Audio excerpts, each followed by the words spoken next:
Yeah.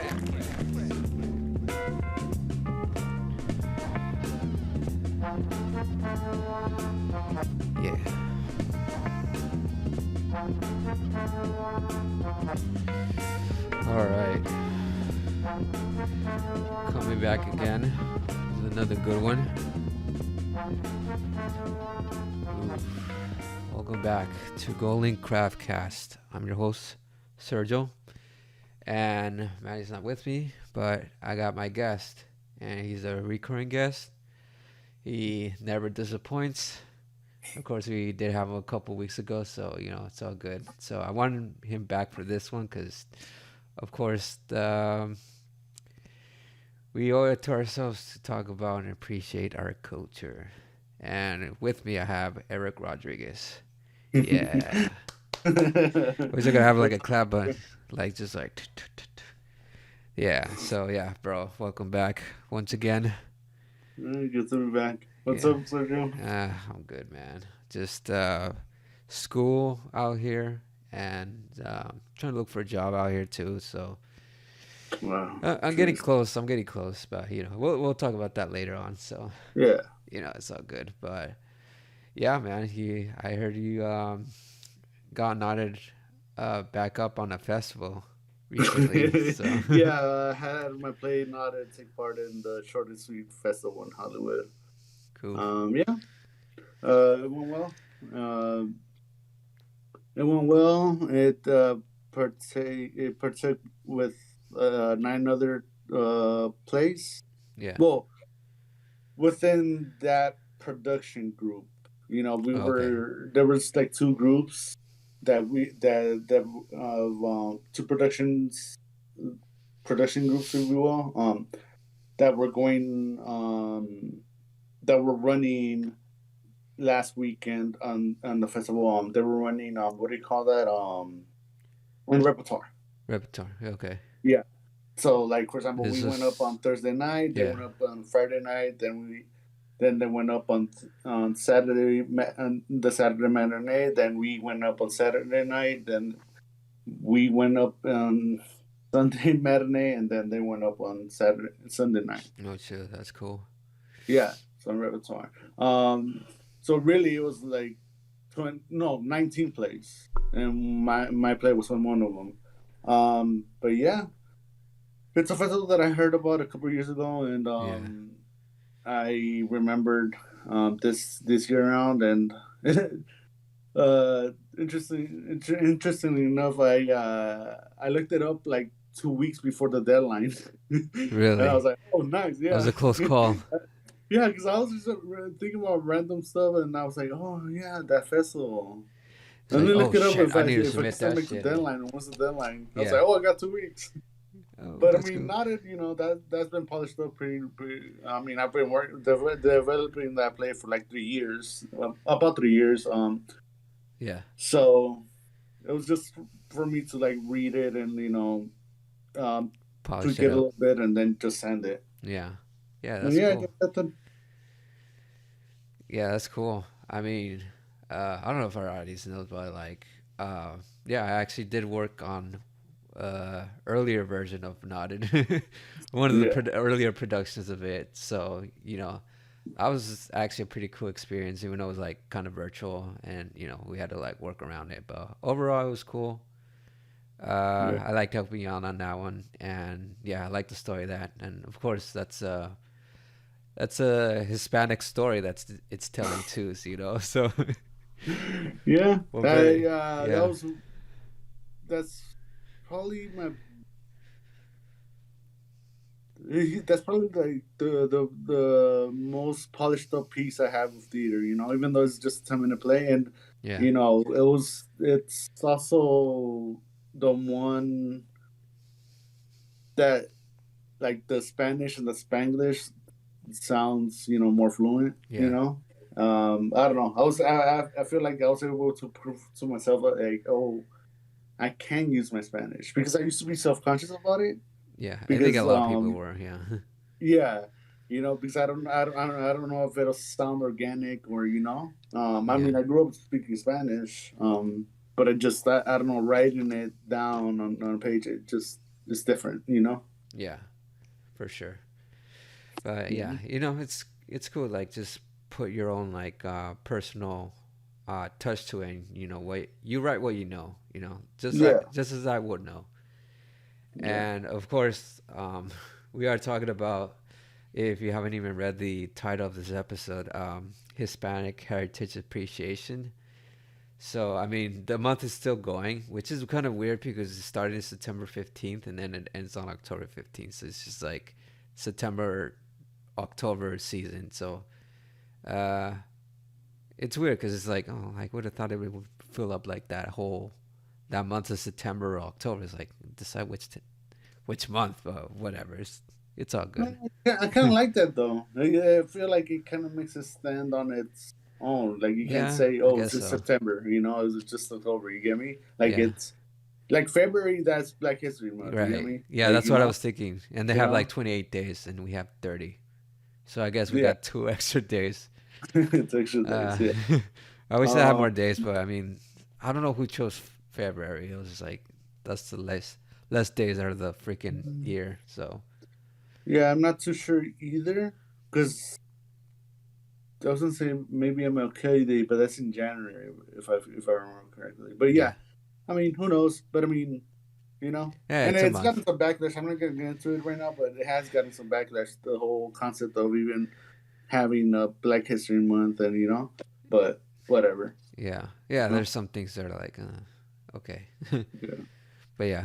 So yeah, I mean, like it's cool because last week, if you guys listened to it, we just talked about reservation dogs, and we had that whole appreciation of like Native Americans in film, and of course we're gonna be talking about our own heritage in film, movies, TV, uh, maybe going to video. I don't know, because there's just like hardly any, but also plays. We welcome that too, so we'll kind of talk about that too. So, we wanted to talk about that because, we want to have our due diligence as Hispanics. As I'm Mexican American, Eric, you're Mexican American. And, we, you know, talk about how we grew up, or, how we relate to one another through Well, yeah. I mean, certain we're things first. that Hispanic people do, especially with moms and dads. It's like, Well, yeah, our parents. I mean, if I and our remember whole family correctly, too. So, both we're both first generation, right? yeah. Mexican Americans. Yeah, first So yeah, generations to anchor here. So yeah. technically, just so it's not just so it's clear, our parents weren't born in this country, but they came into this country. But us as being born in this country and having to inherit like where they came from, were Mexican Americans. So that makes us the first gen. It doesn't make us second gen. I know some people say that, but for our sakes, we actually prefer to be like first That's generation. I believe that's correct. Yeah. Okay. Yeah, Uh, some people yeah. kind of get confused. It's like, oh, I'm second generation because my dad came No, here, no, or no, just yeah. like that. I had it confused up until like almost a year ago, and then Really? someone corrected me. They were like, "No, you're first generation." Oh, okay. Yeah. And I was like, Sometimes it's "Okay, like yeah, that makes sense." it makes sense. But yeah. Yeah, it's But cool to know also that I mean I have my bachelor's. You're about to get your bachelor's. You're a few yeah. months, so first generation. Mexican Americans get it. Yeah, that's actually a good way to do that. So, the Yeah. second generation is coming my way. I mean, your second generation it's already there. They're already established with their nephews and nieces and whatnot. So, it's cool. Yeah. Um, so yeah, before we even begin talking about like that, let's crack open beers, man, because this is what the show's about too. It's about beer and entertainment. So I got this. Eric, what you get? I got this. La Like, Llorona. I thought it was perfect, like Yeah, Mexican myth, urban legend. Well, I believe it's an urban legend in all of yeah, it's an United urban legend. countries. Yeah, but yeah, yeah. I just saw it and I was like, oh, going with this one. Yeah, might as well. And it's also spooky season, so it's like, oh, it's Yeah. mixes both. So it's like, might as well just get that. Although I should probably start off with, I did not see the recent film La Llorona that came out Oh, I a few forgot years about that ago. movie. Yeah, that was like a couple Yeah. years ago. I was like, oh shoot, I don't think anyone saw that. I don't know whoever saw that. Did you see it? I didn't see it. I like Yeah. saw Right. it for like a glimpse of it on the trailer, and then I just like, oh, that's cool, and I just forgot about it. I never went to go. I didn't anticipate to go I meant watch to it. watch it. Yeah, I never meant to watch it. I was like, oh, stupid, and I just like turned it off. So it's like, it's like they're gonna Okay, fuck it up. was it really that, or was it your parents scaring the crap out of you growing up, telling you that fucking story? Wait, You're what? like, no. You're all traumatized. You're like, no. I Oh no, don't. it's not that I'm traumatized. It's just like I don't know. It's just Yeah. somehow American versions of like horror movies are just kind of stupid. But yeah, it did scare me. That story did scare me as a kid. So I was like, oh shit, you know. But I just remembered like yeah, when in grade school, yeah, we would talk about that with me and my friends, and then Yeah, of course. you know, and I think someone said like, "Oh, what would be like English, the English name for like La Llorona?" And then somebody said "crybaby." I was like, "Okay." I don't think that would be it, but I think it would just be like, um, the woman cry or something. But it doesn't have a ring to it. But La No, I don't Llorona, know if anything quite translates. yeah, I don't think anything translates like as well as that. But La Llorona is like it's good enough. So it's like okay, even the white Yeah. people could say it's like La Llorona. It's like all right, we'll take it, whatever. Yeah. But it's all good. I didn't even talk about my beer. This is actually straight up from Mexico. I think. I hope so, cause it literally says like, oh no, wait. I think it's from here, but I think the Mexican style is here. If it was really like from Mexico, it would have said like Cerveceria de whatever. But Yeah. it just says Cerveza, so Zólupez Beer Company. Zólupez going out. Mexican style craft beer with mango, lemon peel, and natural flavor. It sounds like a soda, but then again, it Wait, is beer. wait, mango and what? Lemon peel. No, Oh, it probably looks like inverted to you. okay. Yeah, yeah. I see it. Oh, All right. That sounds quite good, it though. looks interesting. That's why I picked it. I was just like, huh, I wonder what this tastes like. You bought a six pack? No, I just bought the one pack. I had another one, but I drank that one. But then I kept this one, so I was like, I think I would like this one better. But Okay. I have another beer that's coming, but I just wanted to try this. Do you have anything that you could read from the back of your beer? Well, let's see. La Llorona Mexican lager, 4.5% alcohol.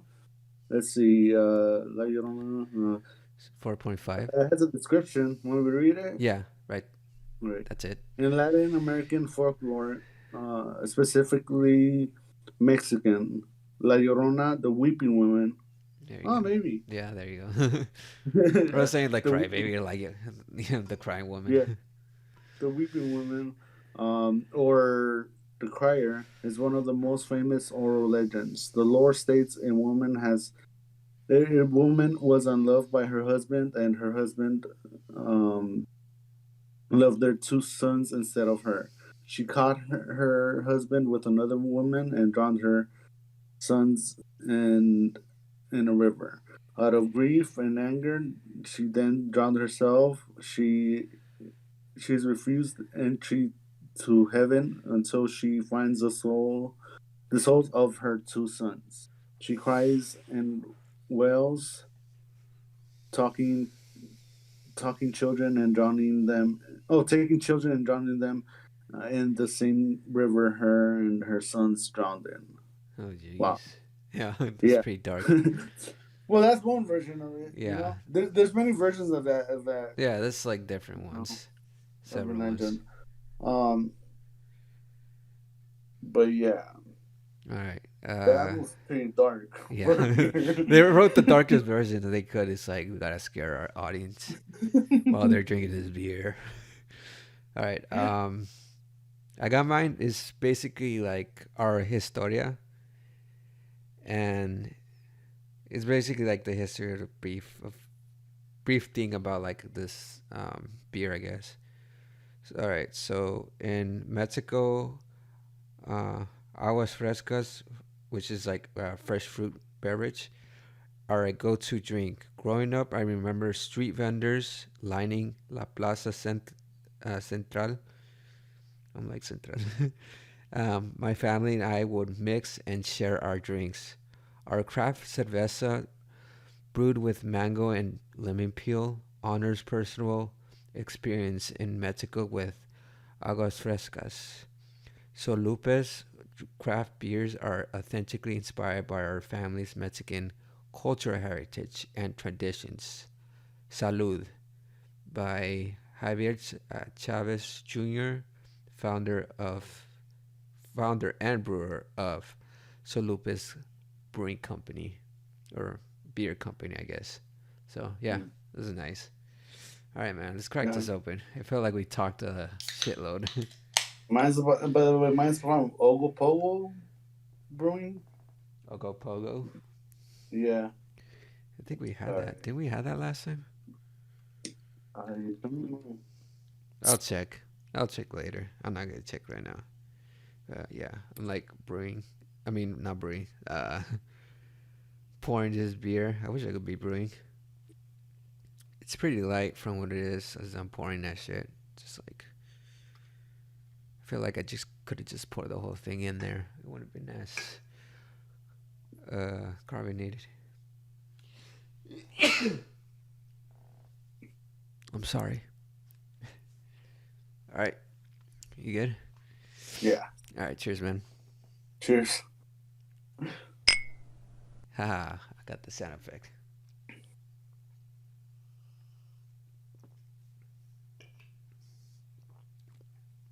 Oh shoot. Oh my god. Tastes like So, candy. it tastes like candy. Bro, it literally tastes like Mexican candy. Because I definitely get the mango and the orange peel. But You mean I, lemon peel? yeah, the lemon peel. Sorry.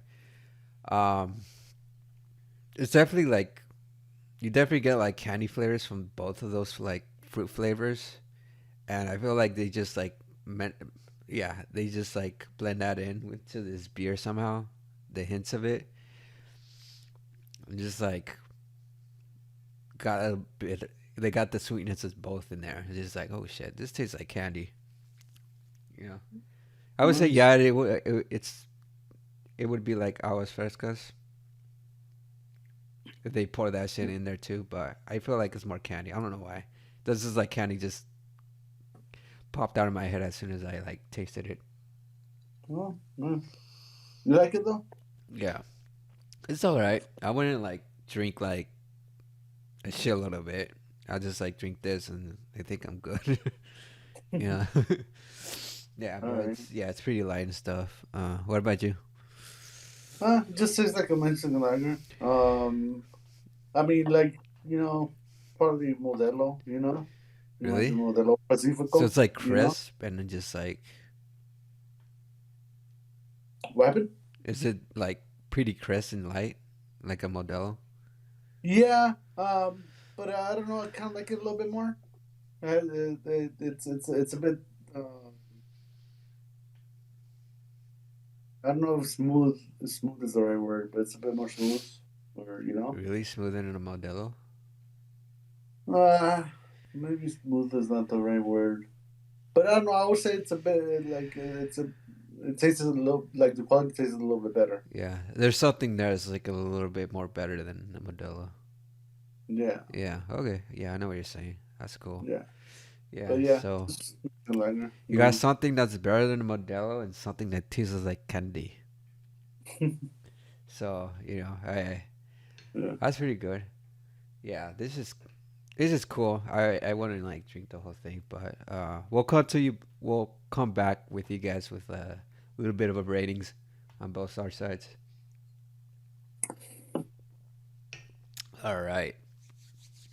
So basically, we're gonna be talking about, like I said, uh, any movies or TV shows or plays that we want to talk about, make it a highlight. It's definitely something that we would recommend. Um, I know some of the things I choose is you could probably find in like any streaming services or whatnot, but it's definitely movies that represent, like, Hispanic cultures wherever they come from. Whether it's Mexico or, like, Latin America, anywhere it's like Spanish speaking countries and whatnot. So it could be like something that's based here in the Mexican American setting, or something that's like you know out there. But yeah. So what do you have as your first choices as a movie or TV show or play or whatever? Oh, geez. Let's I'm sorry. see. Do you want to start off, or should I? No, yeah. I mean, I could start off, but I don't know. Like, I just kept thinking about actors for some reason, or like you know. Yeah, I could start off. I could start off with I don't know. I kind of want to say it's a tie with it could be either one. You could choose because we're choosing yeah, two. Yeah, so it's like whatever you want to start off first. yeah. Uh, I'll say Amores Perros. Oh yeah, that's a good one.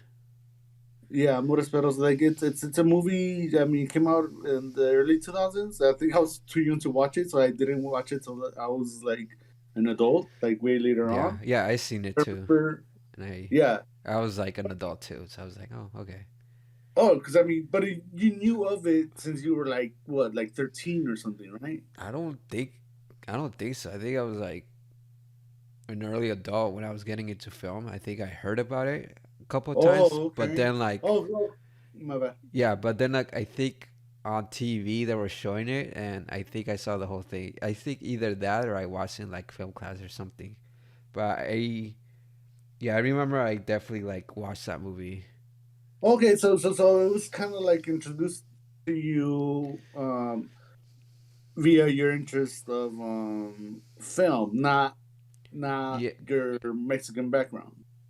uh, yeah, I think a little bit of no, I would say like it was an introduction to like Mexican films in general, or something that's like foreign in that sense. Yeah. But that was directed by I always forget his name. But yeah, he's a famous Mexican director.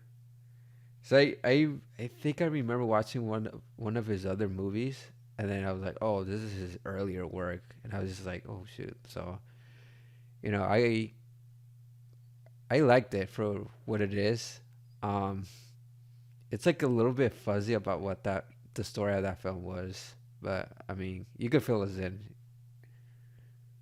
It's Well, like bring it back. well, I mean, like I said, I was introduced to this one because, like, my parents, like, it got a lot of hype. It was really critically acclaimed, Yeah, um, throughout the world, not just Mexico. Like, it's still like with film buffs, it's still a pretty big deal. If you listen to Tiger Belly or Trash Tuesday, you hear um Kalila, yeah. Bobby Lex, always talking about it. In fact, she's the one that introduced Bobby Lee to that film, and they talk about Amores Perros. Like, Oh yeah, they give it its due, you know, respect and credit. yeah, Because and it is a great film. The story is basically like centered around our relation, like us humans, like how like our relationships with dogs. It speaks on animal cruelty and all that. yeah. Like, yeah, like the whole like there's like three stories that are connected with that. I don't know, motif is the right word, but like that. that concept of dogs and like our relationships with them. Yeah, You know, definitely. it kind of reminds me of Crash, where you have all these characters. Remember Crash, right? Yeah, The movie. Yeah, you have all it's these characters with their stories and stuff, and like they all kind of all their stories kind of weave in together. They're all kind of connected through series of like certain events, you know. yeah, But with Amores Perros, it's all like with the dogs, you know. yeah. Yeah, it definitely reminded me of like those movies that blend in together. Yeah, Crash is one of them, but honestly, I'm not a big fan of Crash.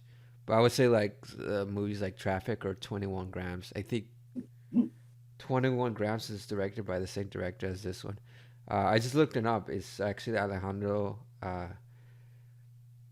Inarritu. Yeah. Yeah, so uh, if those of you who don't know, he's a Mexican director and he's associated with like the Three Friends of Mexico, which is him, Guillermo del Toro, and Alfonso Cuarón. And they're constantly like, if one of them was making a film, of course, the other two are like gonna critique it, and they're gonna help them out, whoever's like in the project. But yeah, I think he did 21 grams. I'm not too sure. But yeah, Oh, it's a I get to see 21 grams, but yeah. yeah, How's it? it's a good movie. I think I'm not too sure, but I'm gonna look it up. But yeah, um, Yeah. Okay. I mean, I don't know. It's been a while since I've seen Crash, but I liked it. But I mean, that's that's crazy. I never heard you say that they didn't like Crash. I yeah, swear they need I to really like don't it. like Crash. Yeah, Huh? no, Huh? bro, no. We'll talk about that later. But yeah, Yeah. Um. But yeah. But basically, yeah. Like just it speaks on our relationship with dogs, and how how we treat them, how they serve us in our lives and everything, you know. Um, and I don't know. I mean, I just remember Diego Luna and Gael Garcia Bernal in it before now. oh Now yeah, he did.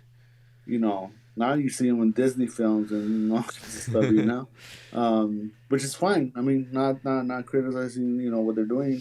but with Wait, Amores Perros, that was like, Diego Luna was in this? oh, yeah, wait, Really? oh wait, I think you're getting confused. yeah, I Not think to I am. correct you, I was just like, I actually was asking. No, yeah, was it? No, Gael Garcia Bernal for Yeah, sure. he was for sure in this. I'm looking it Oh, up. okay, Yeah. no. Yeah, you're right. Yeah, I think I might have been thinking about Y Tu Mamá También, because that's another film Yeah, that around the definitely. same time, and like Mexican film that got critically acclaimed. Um, but yeah, thank you for correcting me. But yeah, I Yeah. just remember Gal Garcia Bernal in this, and the way the film just starts, with a car chase. Yeah. It was just phenomenal. But yeah, Would you I say remember I had, huh? would you say like this is your entry into like Bernal, like as an actor? Yeah, honestly, yeah, because I think I mean I might be wrong about this, but I think unlike a good amount of Mexican actors, I don't think he actually did any telenovelas or. No, it was just in films, Yeah, I think he but I just did know. film. Yeah. Which I mean, if you talk about other actors that come from that come from Mexico, they started off with telenovelas like Salma Hayek, Damon Bichir. You get me? They did telenovelas for sure. Oh, really? Um, yeah, Salma Hayek for sure. Damon Bichir, I'm pretty sure, but I'm not 100%. I mean, but that's just because, like, I mean, yeah, my mother and my sister, they growing up like, yeah, they would have telenovelas on, but I wasn't paying attention to that. I mean, I'm sorry, but like it just um, but yeah, yeah, Summer Hayek for sure. Like I think she did like one or two, and then she came to Hollywood and Yeah. made her way into the film Oh, that's industry. crazy. Yeah, that's usually how it is. It's just that exposure to international acclaim, and then they Yeah, make one American film. They're like, "Oh, I'm an international star now," you know. But yeah, for sure. yeah. Based on what I remember that movie, um, I remember being pretty stylized, and yeah, I remember the interweaving stories. I'm not too clear about that, but I do remember the dogs. Especially like the homeless dogs, or the dogs that were just like out in the streets.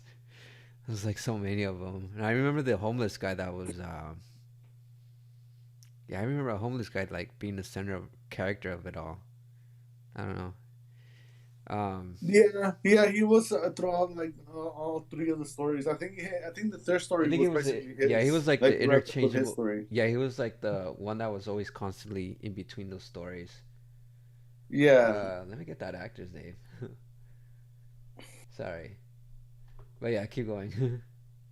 but yeah, again, I had to wait till I was an adult to watch it. Because yeah, the things, and I mean, they show dog fights for example. I mean, I'm sure they weren't really fighting the dogs. They found a way to shoot it to make it seem like Yeah, but I don't know. It's like Mexico. yeah, Maybe they did it for reals. maybe I Maybe don't there know. wasn't any laws against that, and it's just like, oh, like I No, mean, but that was one of their missions, I believe, to speak on that, yeah, you're to right. speak on like yeah, animal cruelty. And I think it actually motivated like some political like action towards that. Um, because yeah, I mean, been a while since I've seen the movie, but yeah, Yeah, same. But you at least remember it and stuff. yeah, but Oh, I mean, that. it's a film that I'm for sure gonna revisit. I'm surprised I didn't revisit it this time around, but I mean, it's also a film that I want a physical copy of. Oh, really? I just want, yeah, like in DVD or something. You get me? But I don't know. I mean, I've been to like when I go to Tijuana, like in let's say I stop by like a you know Best Buy or whatever. Like I look for it, but I haven't been able to find it. Yeah, it's a little hard to find. Maybe you can find it on Amazon. Just you can find almost anything in I, there. So I feel like I did look at Amazon, but I think that I feel like they didn't have it. But really, who knows? I mean, I'm sure if I because I mean, otherwise you gotta look at. I mean, I know they had it on Netflix for a while, and they had it on Amazon Prime. I think Prime Video. oh, Uh, was yeah, it for free for a subscription or was it just you had to buy it? yeah, yeah. What's the subscription? Oh shoot, I know. Yeah, sometimes it's a little tricky what's like in like Prime Video because you never know what's in Prime Video. That's the thing. And Netflix is just like, oh yeah, it's in Netflix because everyone watches Netflix. But it's like Prime Video is like a whole different animal and stuff. But yeah, so yeah, I found the character's name is El Chivo. So I was like, oh yeah, huh? Yeah, He was like the yeah, he was like the old man that was just there. He's played by Emilio Echevarria. I don't know. yeah, Let's see. But yeah. yeah, yeah, he was pretty good and stuff. Um, yeah, it's definitely like one of the first movies that did introduce you to Bernal. Because I literally forgot about him as an actor. It was just like, oh, okay. Well, I was aware of him, and then my parents would actually do talk about that, about him, and then when he did came out in like in Old, the Shyamalan movie that came out last year. Was it last year? No, it was like 2 years ago. Yeah. No, it was last year. Really? Wait. Yeah, it was last year. Trust me. Okay, yeah. I I know trust it's you. because I did Yeah, because you did the this. Cinnamons. Yeah. Yeah. That was a funny episode. Check that out.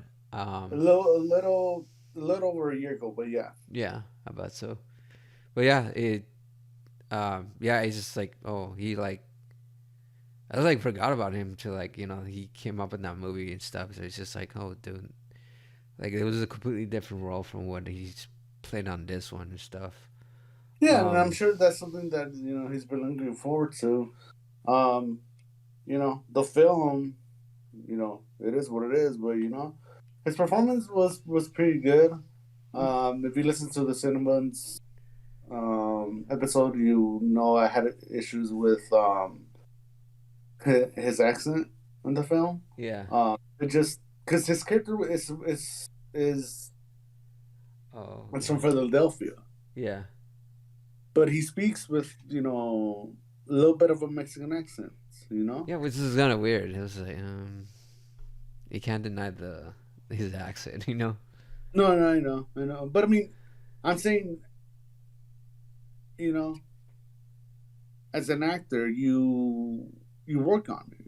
You Yeah, you know? do. Yeah, because I seen some actors that, they come from different countries and they're able to pull off like a British accent. It was like, holy shit. Because that's an English spoken Spanish spoken language. And Yeah. to do the dialect or, the accent for that, it's just like, oh, damn, that's an extra step. It's just, it's one thing to like work on pronouncing the language right or, trying your best. And then it's another thing to actually do it with an accent. Um, okay, I see your confusion why you thought Diego Luna was in this movie. It What? turns out that Bernal was actually in Y tu mamá también.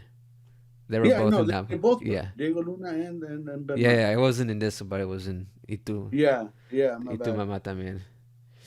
But yeah, he's also been like in Motorcycle Diaries.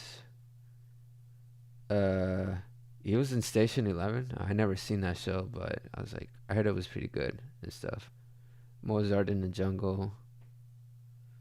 But yeah, he's actually done some pretty good shit. He was in the Zorro movie. Oh, Oh, wow. the new one. I guess this is like new one and stuff, so I didn't hear Oh, about that one. But yeah, he's yeah, a pretty good actor from what it is, and then just his filmography is pretty impressive or whatnot. But yeah, yeah, this movie's pretty good. So I mean, uh, I think they have it. I think again they still might have it in Prime yeah. subscription, but even if it's not subscribed, and you have to pay for it. It's definitely worth a buy because yeah, it is definitely something that's like pretty interesting to watch in itself. And of course, with a Mexican director behind it, Inarito, um, he makes pretty interesting movies like Birdman, The Revenant that came out like that was like 7 years ago. Shit, it's Yeah. 7 years That ago that watch. Oh my god, I keep yeah, forgetting. Yeah. 7 years ago since Leonardo DiCaprio won the Oscar for his shit. He's like Oh. finally, and it was from a movie that uh, really sacrificed a lot out of him. So it's like, oh, yeah, that's just good. But yeah, definitely check like that actor, uh, yeah, that actor and that director too. So it's like make pretty Yeah. good shit. Yeah. Yeah, Are you that good? Are you that good? Yeah. Are you good with your? no, yeah, I mean, it's just if I remember correctly, it made the director Alejandro, what is it, in Nuratu? Yeah, Inaritu. I think. Yeah. I keep saying it Uh, differently. huh? I keep saying it differently for some reason. Oh, I got it right though, right? I think so. Okay, I apologize if I didn't. Like it kind of like paved his way into like where he's at right now. Yeah, that's true. Um, you know, uh, just like a lot of Mexican directors have have have done a great job breaking into Hollywood, dude. Like I mean, Guillermo del Toro and that third one you mentioned, Alfonso Cuarón. Alfonso. Yeah. Yeah, um, it kind of had me thinking for a while. Like I was like, holy crap, maybe I'll do my masters in Mexico, because I don't know what they're teaching them, dude. I've had professors that used to Riverside tell me like that have worked with like Mexican directors, like from Mexico, Uh-huh. like they're actors or something. Like my professors are actors or whatever. Yeah. like, dude, I don't know what they're teaching them, but like they have like the way they break down scripts. It's like coded like differently. Like they teach him like a whole different language, if you will, when it comes to like film. Holy shit. Um, yeah, Yeah. and I'm really thinking about doing a master's in Mexico. I'm still thinking about it, like Or just but like learning how they operate over there will be just as good, and will maybe indoctrinated over here in some ways, but I don't know. It could probably be difficult to translate it, that type of thing, but not the language, but just like the workflow of it. I don't know. But yeah. yeah, I'm curious now that you told me about that. And I'm like, maybe I want to actually check that out. Maybe they're actually doing something better than us. I don't know. I But wouldn't be surprised, dude. I yeah, mean, look at where the Toro is right now. Like yeah, you're right. that's where we want to be. You get It's like, me? goddamn. I'm like Mexican American, and he's like Mexican from Mexico. The motherland's in completely different country, and or supposedly this is the country of the country of opportunity. But then he's getting all the opportunities as much as he can. So it's like, well, Yeah. he's doing something right. So it's like, oh fuck. He works hard. You can't deny Yeah, he that. does. Yeah, You know. he definitely does work hard. Whether he gets projects up or running or whatnot, but like he does try to get things like running. Yeah, but yeah, it's all good. Yeah. um, yeah. Oh, yeah. You good, right? Yeah, I'm good with that one. All right, cool. Yeah, I like to talk about like the show that I watch. Um, it's a show that comes out in cable, and it comes out in Stars. And for some reason, like because I drive around. When I was in LA, I would like drive around and see like big ass billboards and shit out in LA, West LA, like LA area, and that's how I kind of got awareness of certain shows that we covered here in this show too. Um, and this show, like, it was kind of interesting because it was just like these two Hispanic girls. I was like, oh, and I was just like kind of curious until like the final season. They had a poster. I think it was in 2020 that I saw. Yeah, it was in 2020 that I saw it. It was a big billboard, and the two main characters were sitting right next to each other in some ways, like a little bit profile. And it was like, oh, they're imitating like the two Fridas, which is like a painting that is famous, which it was painted by Frida herself, Frida Kahlo herself. And I was like, oh, that's interesting. And I didn't check it out until like this year. And yeah, well enough time to talk about it now. And I actually finished all three seasons.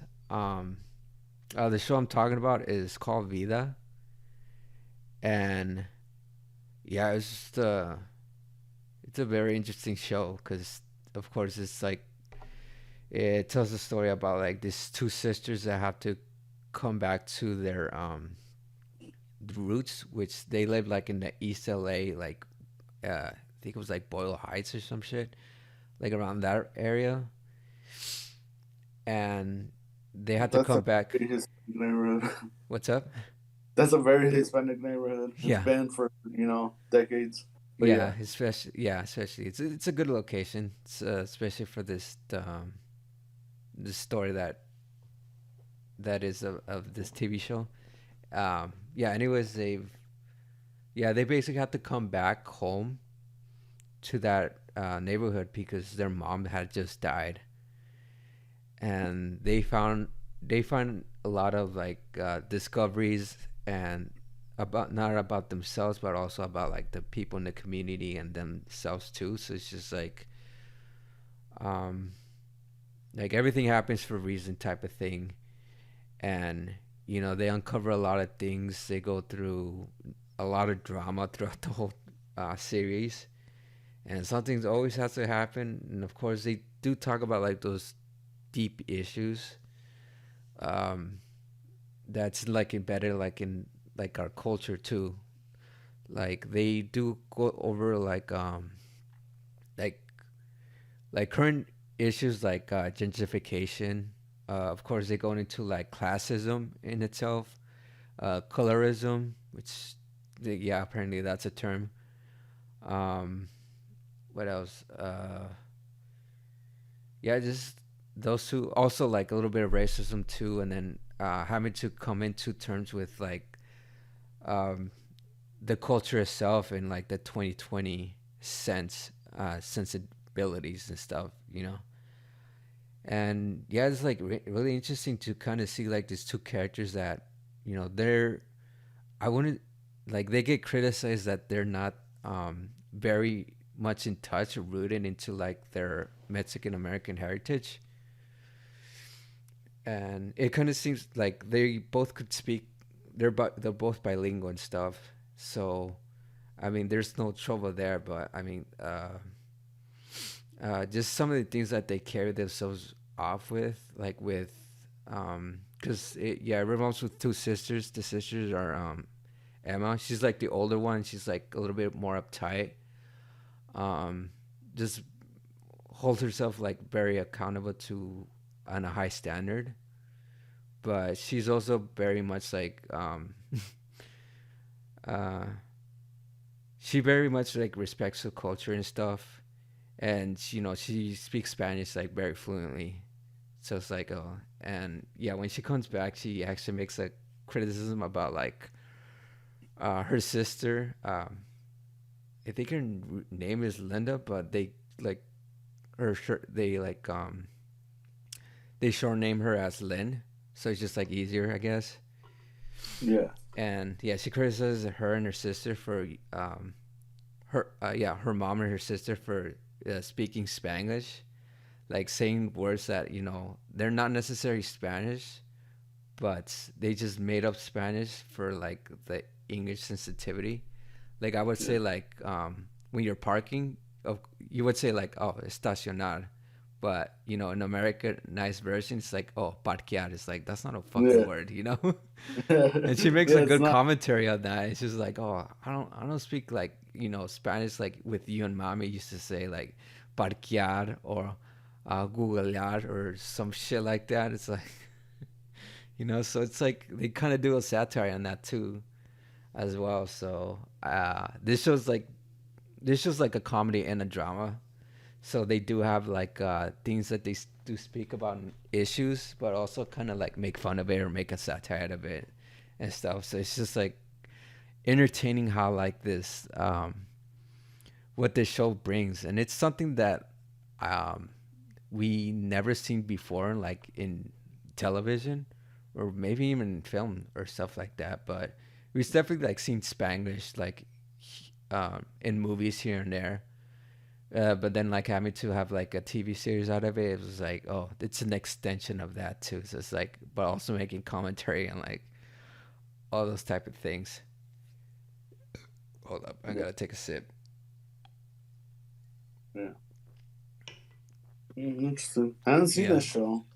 yeah, I can't it's remember if I've even heard of it. yeah, yeah, it's really interesting. I definitely would recommend it. It's on Hulu right now.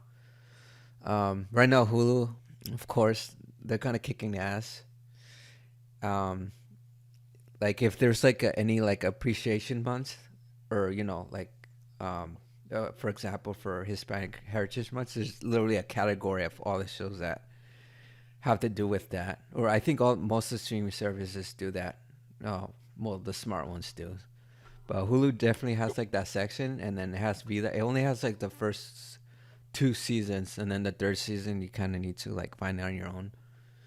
But yeah, it's an interesting show because it's just um because not only are they facing like the like mourning their mother, but also they get to learn like a lot of stuff about her mom.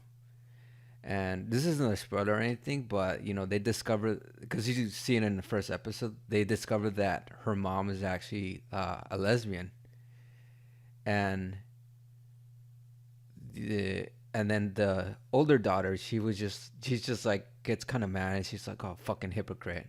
And then right off the top, we know like, oh, she was lesbian too, but she must have like, suppressed her from her own identity as a lesbian. But also in this show, she gets to like come back to the community and kind of talk to a girl that she was interested in, and having to find her own identity like in her sexuality as well. So it kind of does hit like that hit that Hispanic queerness that again, like I don't think we've seen that before, and you do see this in this show as like this character's like struggling to finding out her identity and stuff, while like people are kind of like criticizing her as well. It's just like, damn, like give her a fucking break, Yeah. because there is like that traumatic like experience that she had, like her discovering herself and who she is as a human being. But like of course, like our culture doesn't really like um uh, not participate, but encourage that, because it was just like, oh, like we're so um orientated like in religion that anything that's like not man and wife or anything traditional like that, that kind of breaks um your image as a human being. It's just like, fuck, like it's just, I don't know. And Yeah. they do go into like religion and then all that shit in that culture that kind of like now makes it okay for people to be gay or express themselves sexually and whatnot. So it's like, oh, so they're also making commentary on like on how that culture just pushes that down on people, but also in this sensitivity kind of liberates. It's liberating in itself, really. Now, what were you gonna say? Sorry. No. No, no, no. Sounds interesting. I might check that one out. Yeah, yeah, it's pretty good. Yeah. Uh, yeah. Excuse my yawning. I'm a bit tired. No, We're it's all doing good. this a little late, but yeah. It's all good. But yeah, it's definitely something cool to watch. I didn't even talk about the other sister's like more liberating, and we learned that she's actually lived in San Francisco in the Bay Area, so that's where I'm at. And she had her own little life with like living with like a dude who was like kind of annoying from what I got, but you only get to see that character like once or twice in that whole series, and he's sort of an idiot. But you kind of see like, oh, like she's kind of like more free spirited and not all that bright. But then like her herself, she gets to learn how to become useful or become more responsible, and kind of like seeing through her own nonsense and stuff. So it's just like, yeah, it's weird. And by the third season, it's like I kept thinking about like the two Fridas that they get portrayed in like the posters for that show. And in some sense, they're kind of are the same, but they're different. But in I guess like yeah, like the second, not even the third season, but the second and third season, they kind of like switch roles in some sense. Like not completely, but just like certain things are just like they kind of go in the opposite directions, and they start to one of them starts fucking up, and then the other one starts to like kind of um, take control, or like fucking uh, really like pushing it. And then Okay. yeah, and then they kind of like level out in some ways. So it's just like, oh shit, like this is fucking crazy. I was like, because Oh, no, like yeah, because the every character. character, yeah, it's like a character arc that's like that they kind of switch roles in some sense in some Mm. parts of it. So it's just like, oh, but I mean, I could see it because like one of them spends so much time that she's like literally like she's very tight ass that she learns how to like loosen up a little bit. That the one that's like more loosened up, she tries to be more responsible, and then in some ways they just like one of them gives up, the other one's just like taking the lead on things until the other one recovers and say like, okay, I guess we're on the same page. Yeah. in that sense. So it's just like yeah. So yeah, it's like there's a lot of things I like um I get and kind of related to and stuff, because the family dynamics was like something pretty familiar. But yeah, this is something that's definitely worth checking out, and the character dynamics is like pretty similar or pretty realistic in that sense of how like siblings interact, and they're not like siblings that have that's like usual. This was a bit unusual because I don't think they've seen each other since they were little, and then they probably came back and saw each other when they were like a little bit older, but then they just stopped seeing each other when they're adults, and then they came back and they're like, oh, and they're pretty much like, what do you call it?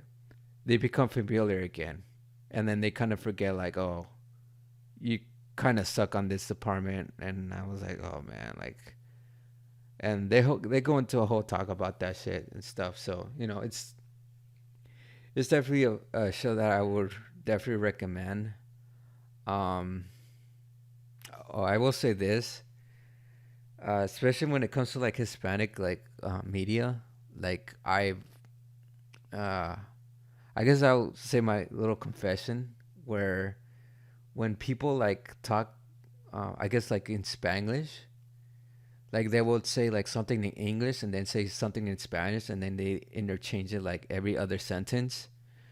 Like I wasn't really a fan of that, and I know Eric in some of your work you actually do that too, which is like it was normal for the medium too, like so I knew you were like on the right track on that.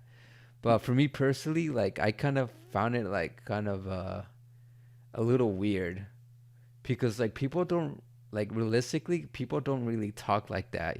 It's just like oh, uh, like for example, like they're um, I don't know why I can't think of examples, but like if someone were to say something in English, like oh yeah, we're gonna go to the supermarket and then we're gonna get ourselves some diablitos.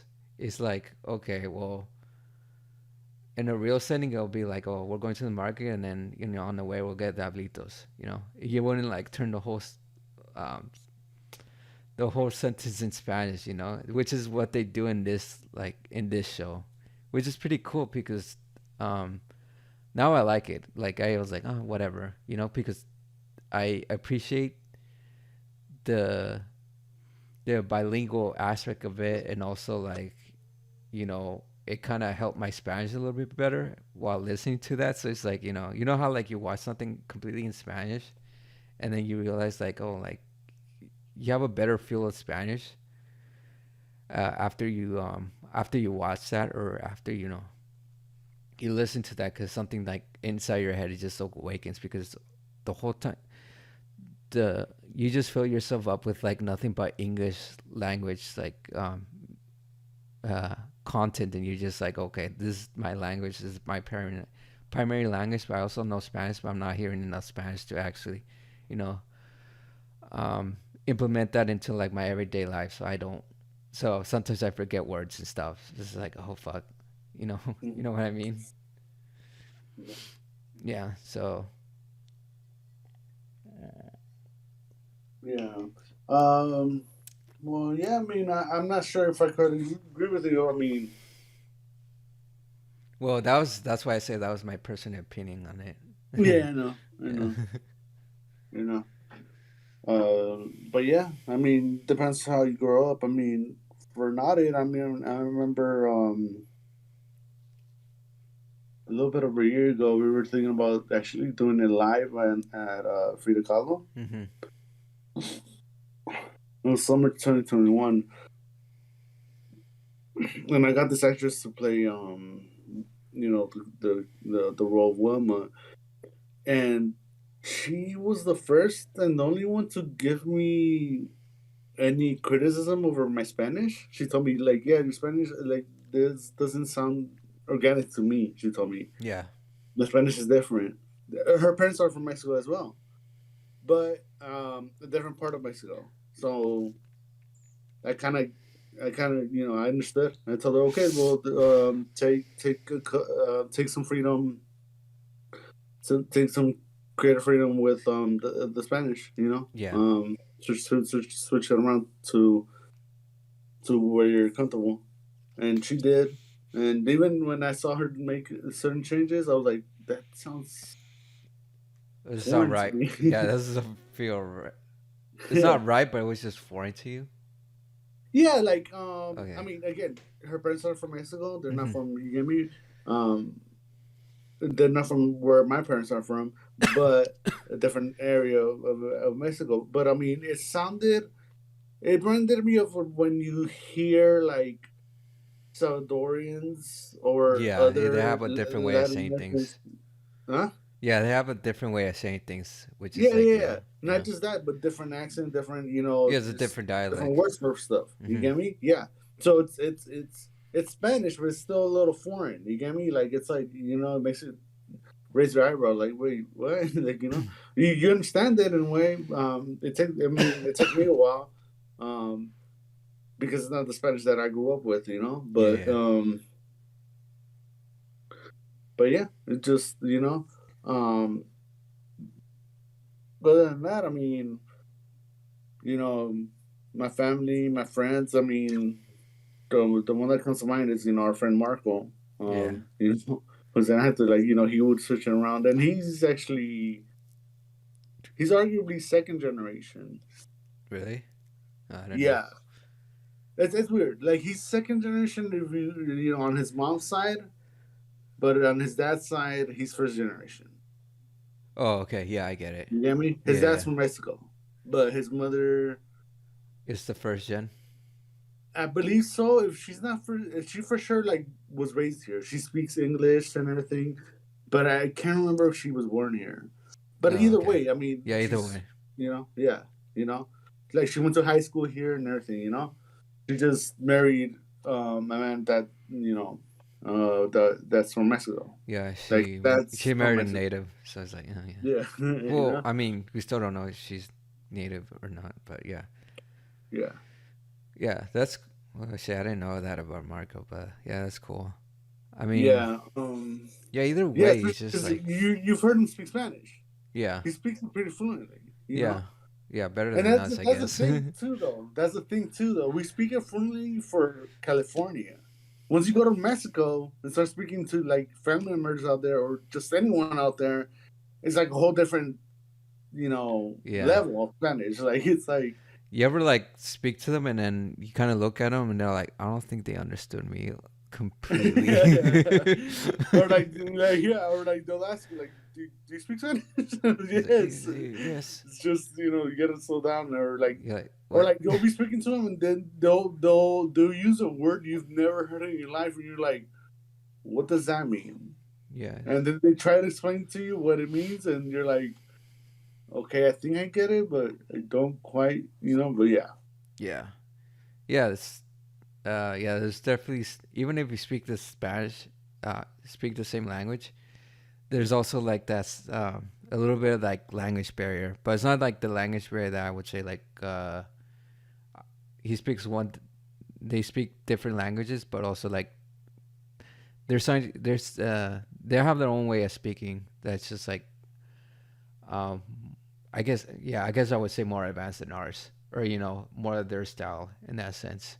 But yeah, I guess we would say like yeah, California does have its own like version of shit of saying things, like parquear. You were to say that out there, it's like, ¿qué? Or marqueta. Or Marqueta's not marqueta. a word. Yeah, you're right. Well, I didn't. It's I never mercado. really. I never really like said that word. Marqueta? Yeah, I never really said that word.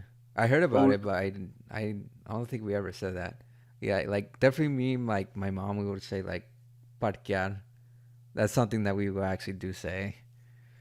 Um, then what else? Google. I think the new one's Google, like to Google stuff. Cause she, oh, yeah, cause I think she heard it like in the news, And then they would say it a lot, and they just like, oh, and then I was like, Google that, and I was like, oh, okay, I know what that means, even though like I think the first time I heard it, I just knew what that meant for some reason. You know, like you just put two and two together, and it's like, oh, you mean, yeah, that okay, that's cool.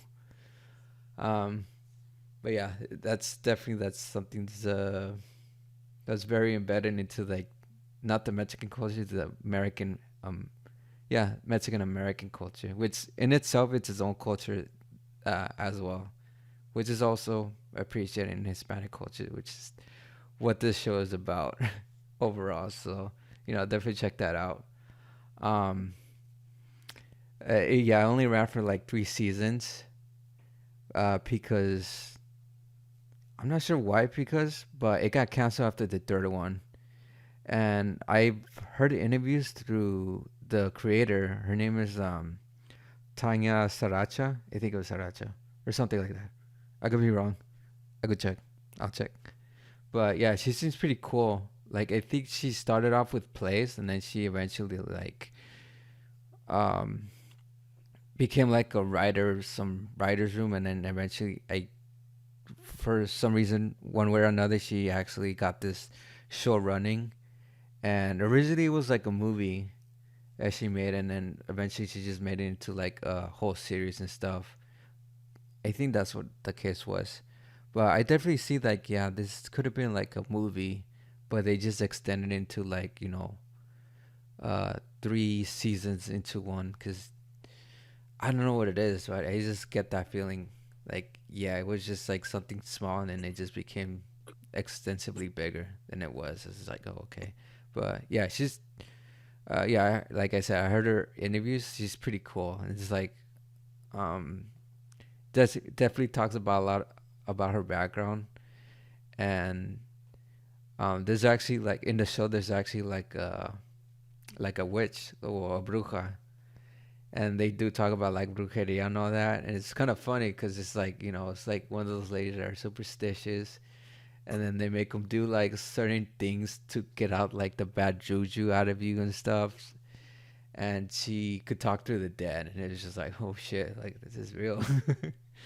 So it's like something that's like bringing that superstition as well, which of course Mexicans are like very superstitious, and she was able to bring that onto the show, um, which is cool. Of course, they do talk about that. They do talk about gentrification, um, and like because the sisters are like a little bit more like lighter tone in their skin tone, just a little bit. It's not like a whole lot, and Yeah. they get called like whiteinas and stuff, which is terms like oh, like I don't like that term at all. You know, like I mean no, I like I would say light skinned, which I am, but it's not my fault because my both sides of my parents are actually pretty light skinned. But also it's like weird because if because Mexicans are basically like we're complicated because we come from like we're half our conquerors and half our indigenous people, and thus we have Mexicans. But there's Mexicans that have more indigenous blood, and then more Mexicans that have like more like European blood and stuff. And I think that's where like classism comes from, because uh, I don't I don't know if a lot of people know this, but also like in Mexico in their media too, like you know, if you were to see like telenovelas, classism is a real thing where like the lightest people will actually be like rich and wealthy and beautiful, and then they'll have like nannies and like the help will actually be like more darker tone, more indigenous people. So it's just like oh shit, this is like America. It's like yeah, it literally is like America. Yeah, it's yeah, that's the whole colorism issue with Yeah, exactly. the Latino community. Yeah, I mean, I'm a bit darker than yourself. Mm. I used to be self conscious about it because even like I, I'm not just darker, but like also have a little bit of a reddish complexion. Yeah, yeah, I see that. You get me? So like people would ask me like, "Are you indigenous American?" I'm like, "Well, like Maybe. Mexican American, so in a way, yes, but I'm Yeah. not Native American, and that's what you refer to. You know what I mean? Like I got that recently, like a few months ago at work. Like a lady out of nowhere, I was just doing my job, and she came up and asked me like, "You're Indian, right?" I'm like, "No." Like, what do you mean? Like Indian? Like like Native I'm like, American. Yeah. "No." Like from India? No, no, no, no. Like Native American. I'm like, The "No." mistaken I get it Indians. more now because of the longer hair. Yeah.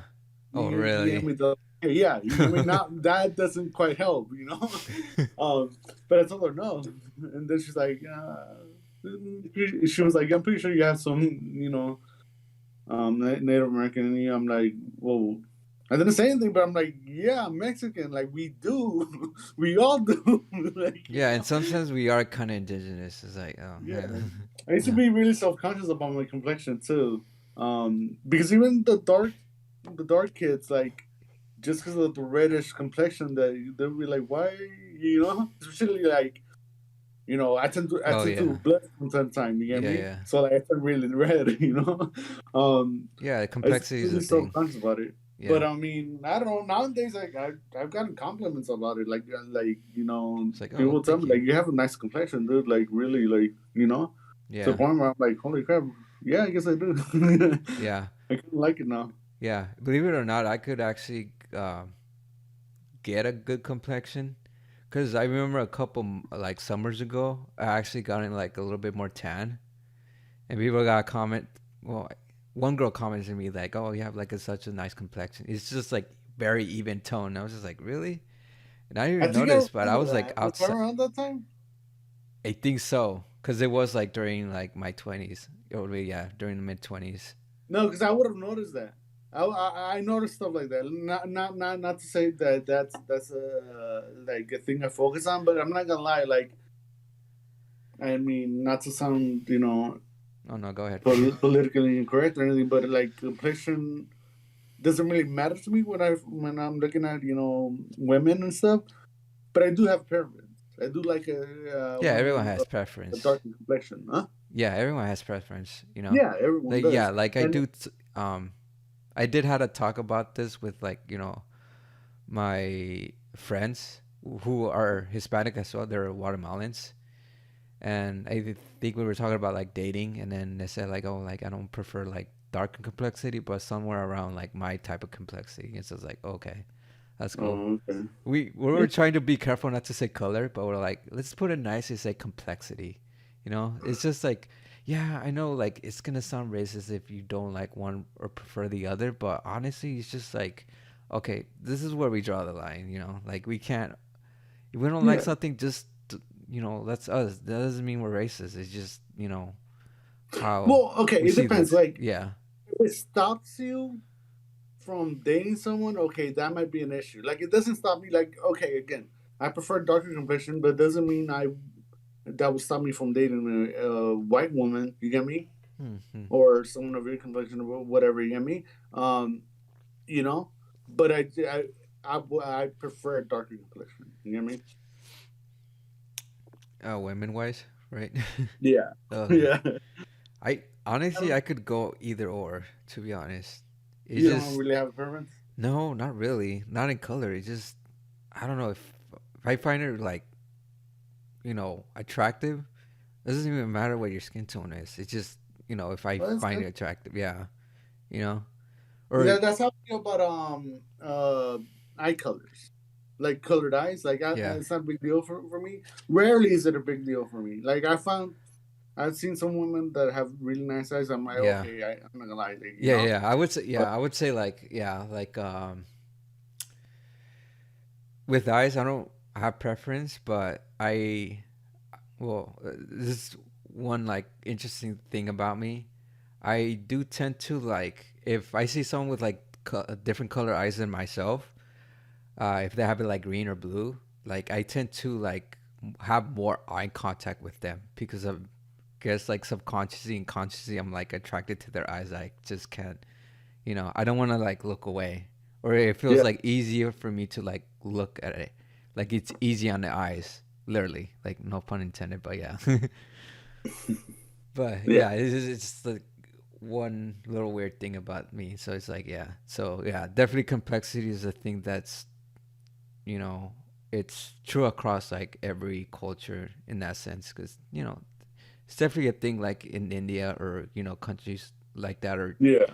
or, um, or, you know, you know, like different African countries. Because of course they have different complexities there too with, Yeah. you know, the difference Yeah. between like like North Africa countries and compared to like South African countries where, you know, imperialism really hit it hard on South, and that's why you have like not evenly toned but lighter skin tone like Africans there. So it's just like, and then of course there's a whole colorism and classism thing going on there. So it's like it revolves all around, man. You know, that's how it is society.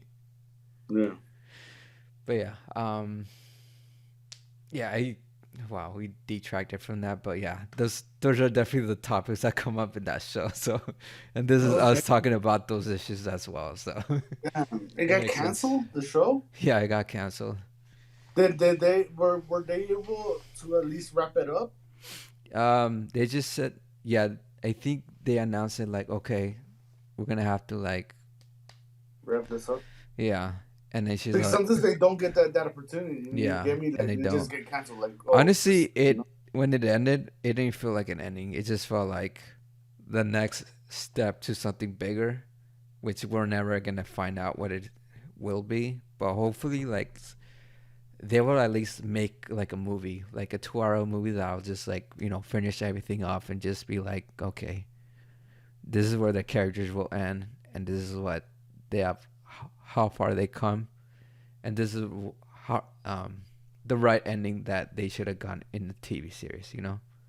But I don't know. It's a lot of wishful thinking. It got a lot of good praise from what I heard, and a couple criticisms.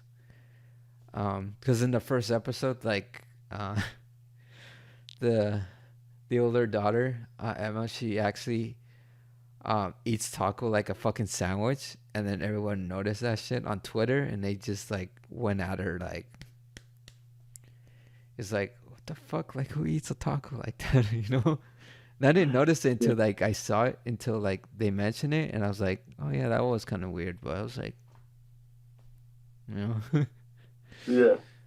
cause she went like this and she went like that Yeah. or some shit like that, and I'm just like, and she was like, you know, bringing herself like to eat it, and I said like, no, no, no, when it comes to tacos, you bring the taco to you, or was it the other way? No, yeah, you bring the taco to you. It's not like the other way around. So it's like, I guess I don't really notice that shit, but you know, it is what You it just is. they haven't paid attention to it. Yeah, I don't know. I don't know. But I then have to see it I don't know. again. That's eat things my way too. Yeah, everyone's weird. It might be like a Yeah. weird thing. Maybe it's somewhere in Mexico, someone eats it like that, and it's just like their weird perk. You It doesn't know, have to do anything with like, you know, losing their sense of heritage or whatever.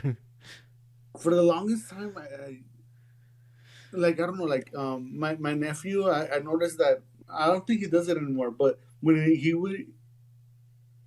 would eat pizza, like he would kind of pick at the toppings and eat the toppings and the cheese and then like the bread what Hmm. was left over. And I saw that and I was like, oh wait, I used to do that when I was a kid. Like You're I like, swear, like holy shit, I forgot about that. But until he yeah. reminded And I me was of, I like, was and I like, what? started thinking about, it, I was like, maybe it's like a genetic thing or something. Like Right? like that's just how like Olvera's like because it's probably the Olvera side of the family or something. I don't know. Yeah, maybe. Like maybe that's how they eat pizza. They're like toddlers. They just Yeah, pick at you know piece by piece, like pepperoni by pepperoni it's like, slice. oh You yeah, get me? Like yeah, yeah. That's funny about then, family because you get kind of see that resemblance. Because yeah. with my cousin's kid, like, he likes dinosaurs just the same way like I like dinosaurs when I was a kid. So I was like, oh shoot. So that's kind of how we bonded, and it kind of gave me a reminiscence of myself as a kid. It's just like, oh shit. I guess I wouldn't say it's genetic, but it's just something similar that, you know, we could relate back to in that way or Yeah. another. But yeah. Yeah. Um, how'd you like your beer? Did you finish it? Yeah, for sure. What will you rate it? What rate it? Yeah. You remember how we rate Mm, it? It's like in a quarter system, so it's like 5 out of like 1.5, 1.75 or 25. Some whatever number and then whatever point 0.5. Or it could just be a just out of solid. five, right? It could just be like a solid number. It doesn't have to be like point anything. Okay, but out of five, Yeah, it's out of 5 really. I would rate it like at a 4.2 maybe. It was 4.25. pretty good. I liked it. Yeah, I it's a liked it. quarter. I'm telling you, it was like it's a Mexican lager. Like it's like a Modelo, but I don't know. Oh It shit. just tasted better. I got to try that one just to see what you Yeah, mean. Yeah. yeah, Yeah, honestly, I'll take your word on it, but yeah, it seems like that. yeah. Um, this is pretty cool. Like I said, I want to sip on it. Um, it's a little fruity, so I don't think it will be for everyone. But I think that's what like kind of that sweetness or that yeah, basically just that sweetness itself kind of like is gonna deduct like from making it like pretty good. So honestly, I think I'll just give it like a 3.25. So it's average, about average, yeah, I would say. But yeah, Yeah. it's overall it's pretty solid and everything. So yeah, All right. yeah. So I'm gonna go get my next beer. All right. Same. I might use the restroom real quick. All right, for sure. Oh, I'm gonna have to hold the fort right now until you get back. You Oh, you bastard. serious? We're expecting me to do it? Yeah, until because I'm gonna come back real quick. Like my fridge is literally like right there. Okay, if you want, go ahead. Okay, for sure. Yeah. Keep the Yeah. hold. Keep the hort. I know. Sure, sure thing. Uh, don't even know what to talk about. Okay, you're back. Thank You're like, oh no, anxiety. God. No, All right. Manny literally does that like half the time. So he's just like, and I'm just like, okay, I'm gonna have to improvise. So I'm gonna improvise right now. All right. I'm gonna talk about this beer. So I got this other beer because it does have to do with Mexican Americans. Yeah, I know freaking we're talking nothing about Mexican Americans only because we are Mexican Americans ourselves, but also considering that Hispanic countries consist of Latin American countries like and also Central, which Central I would say Guatemalans, Salvadorians, Costa Ricans, who am I forgetting? Belize? No, wait, Belize is yeah, Belize is its own country, which is consistent with like Jamaicans and yeah, like Caribbean folks and Hispanic folks all together, which is cool. And you got Latin America. Oh my God, I wish I could remember all the countries. You remember Animaniacs when they had that whole episode? Well, that whole bit where literally he would say like all the Hispanic countries. Yeah, I literally wish I had that clip right now so I can remember. But yeah, there's a lot of Hispanic countries out there that they all have a. We all speak Spanish, but it's like a different type of Spanish. That's like if that's it's gonna sound different from um, how we speak it as Mexican Americans or how Guatemalans speak it. But I mean, certain people just they kind of needed to learn how to pick up on those dialects and stuff because you won't get it. But so there's some accents that you could actually like differentiate from how Mexicans speak to like how Argentinians speak, which is pretty weird. And yeah, all of us are just like speak Spanish based on the Spanish conquistadors that made themselves at home in countries that were indigenous, and therefore they made the modern whatever Latin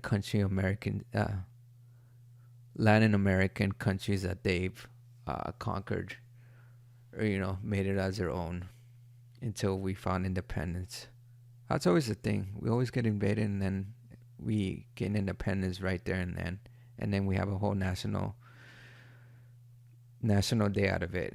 Because Mexican independence is in September, from what I believe. A lot of people think it's like Cinco de Mayo, but it's not really true. Cinco de Mayo, I think that's more an American thing that we invented. I think, but I need to look it up. But anyways, back to the beer. I got someone. It's an icon who's Mexican American, and he is a hero to the people. And he's made himself established in L.A. Ladies and gentlemen, Danny Trejo. Danny Trejo. You can step in right in time because I was literally talking about Latin America, and then I came into this. But yeah, it's important. Cover your nose. Nah. Damn. No, you're good, bro. But yeah, he actually has his own beer. Aside from having his own beer, he actually has his own tacos company. And I haven't even tried it, but I need to try it. But I don't know. It just seems like more of those like kind of gimmicky restaurants, just because it's like backed up by someone who's like famous. But he's the official owner of that shit. So I don't know. There's also like Trejo donuts or some shit. I seen it. Yeah, I seen that shit. Like just driving around or what? No, actually, it's funny because one of Manny's friends, he lives in Hollywood. Yeah. And on the way going to his house, there was one it was like a Danny's, I think it was donuts, or it was something, it was Danny Trejo something. It wasn't tacos, because I wouldn't remember. And I was just like, oh shit. And it was like right there in the corner. I was just like, holy shit. I was like, this guy really has a guy. Huh? Yeah. Is it owned by him? Yeah, I'm pretty sure it's owned by him, bro. Because I literally seen his face like on the right there. Okay. Yeah, so it's like the same way it's like this, because this is his logo for everything. Right. I'm pretty sure it's the same logo as like fucking his taco establishment. So I was like, oh fuck. But yeah, Danny Trejo, if you guys don't know him, read a fucking book. This guy's been in like most, if you've seen like any Robert Rodriguez films, he's learning in it. And he's always like, he always has knives on him. And of course, that became a trope, which eventually became like the movie Machete. And then after Machete, he just became his own like man, his own leading man. Whether it's like, big blockbusters or direct to video type of movies.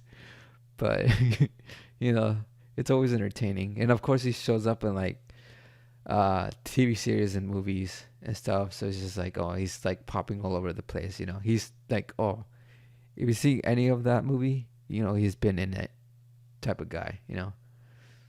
I would say he's like, no, I wouldn't say that. He's his own thing. He's his own thing. But yeah, he's cool. I actually I don't think I ever tried this beer. But fuck, I'm gonna give it a try since it is a Mexican lager. Of course, we're here talking about Hispanic Heritage Month, and here I am appreciating my heritage. All right, should I get into mine? Yeah. All right. Well, I got Olor Kush. Oh yeah, I seen that one. You have? Yeah. Have you tried it? Nah. Yeah. I don't know. I just saw it and I was like, oh, okay. Eric wants to get high. No, it doesn't have any THC or CBD. Yeah. I think it's just the flavor, so. Or the aroma of it, yeah. It's one. There was a 420 like beer that I saw earlier today. Well, actually, a couple weeks ago, I noticed that shit. Mm-hmm. And I wanted to drink it, but the only thing is like it's a high percentage. Just like, oh shit, like I had to like get like a full can and then get something lighter after that or some shit. No, it's like really high, and I was not expecting that from like something that was like hemp or herby influence. So it's like, oh shit, like I was expecting that. Smells good.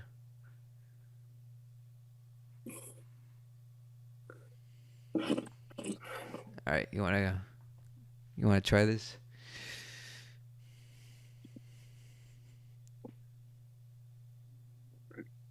You All know. right, cheers. Cheers.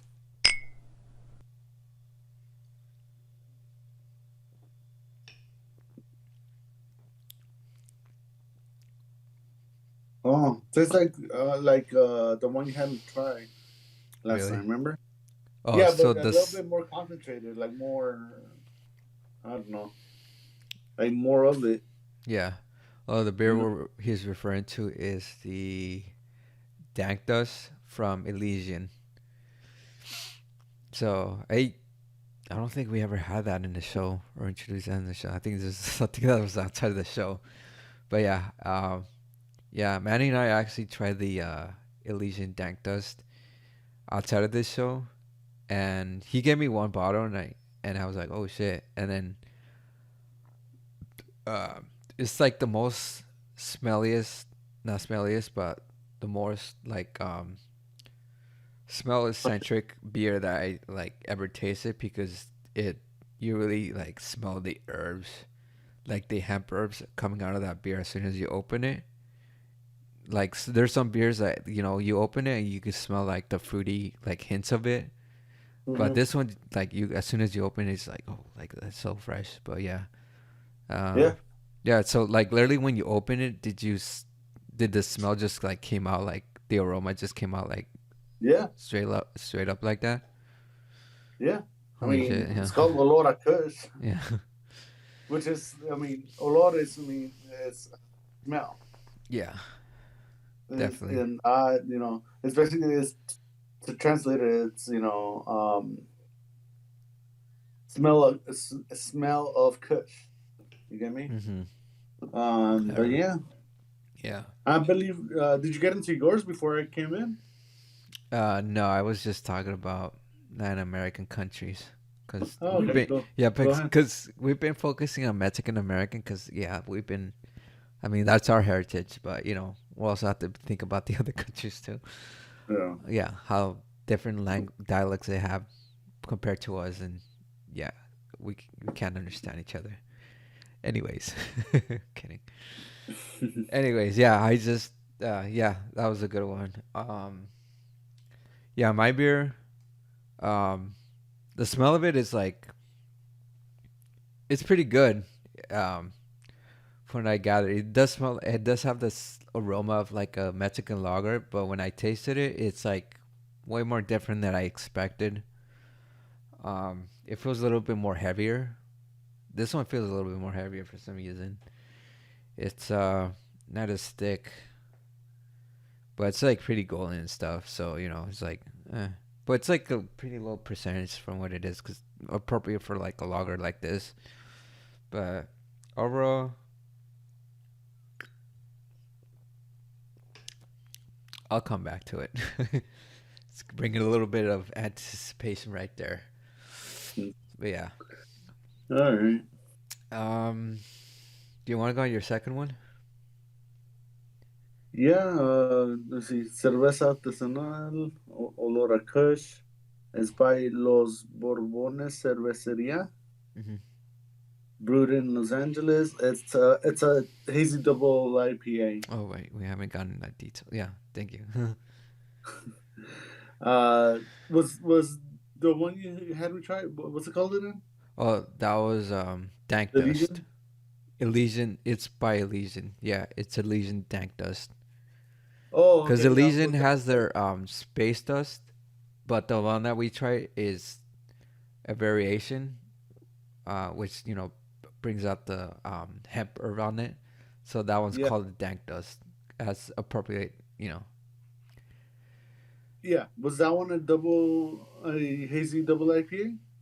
I don't think it was a hazy. I think it was straight up IPA. IPA. Oh, okay. Hmm. Yeah, from what I Yeah, remember.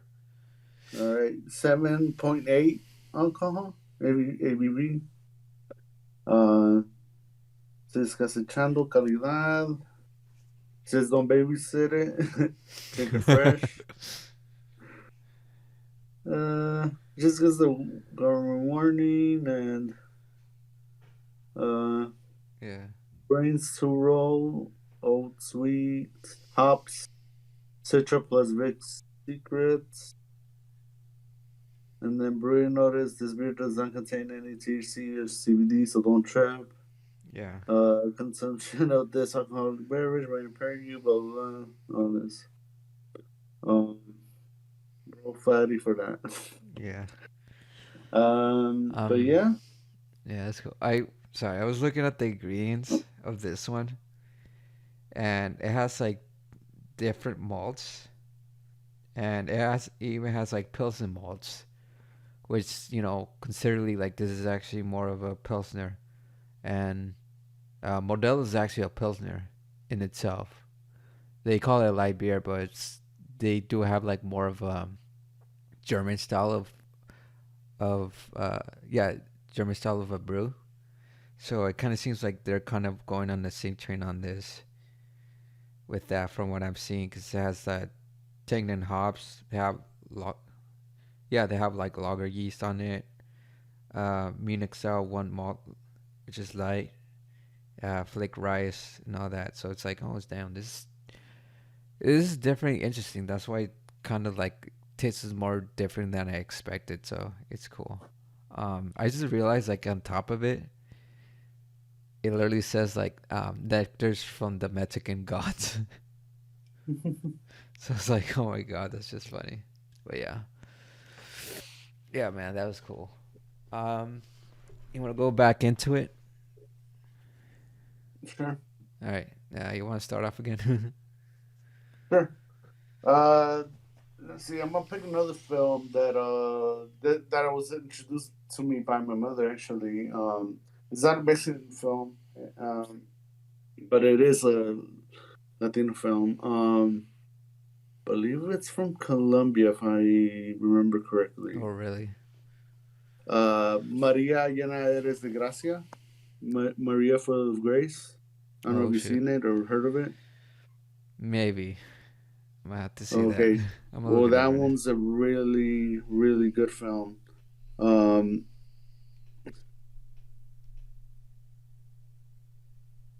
yeah, it's from 2004. It's I believe it is from Colombia. They got really like good like reviews. Like it's critically acclaimed. If you haven't seen it, you should watch it. Especially you, Sergio, since you're a film buff. Yeah. Um, What's it called? but yeah, but yeah. Um, I remember mom telling me about this film, and when I was a teenager, and I could watch it then. I think because I don't. I mean, it has some graphic stuff, but Yeah. it wasn't too Just bad or yeah. anything. Just to remind the audience, what's it called again? Maria, full of grace. Maria llena eres gracia. Yeah, no. Ahí está. It's like Mary, full of grace, but Maria, full of grace.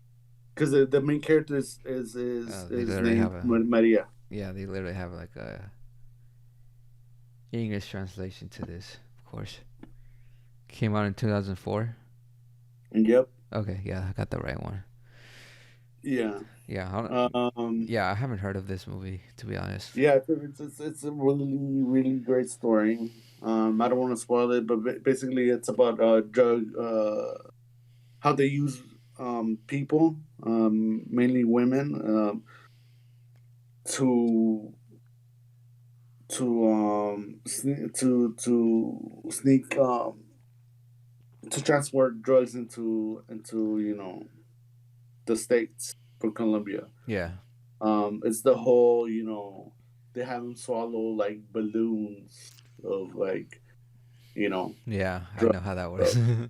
Yeah, and then they pull it out and all that. Yeah, basically that is the story of a young woman who decides to actually do that, and Huh? like her journey into That's the states yeah. and Oh, that. Yeah. Yeah, it sounds. I was gonna make fun of it, but then again, it's like sort of like a dark context to it when you call it. It's Maria, full of grace. It's like Yeah. it's a dark irony to that because Yeah. there's nothing graceful about the drugs that are inside of her.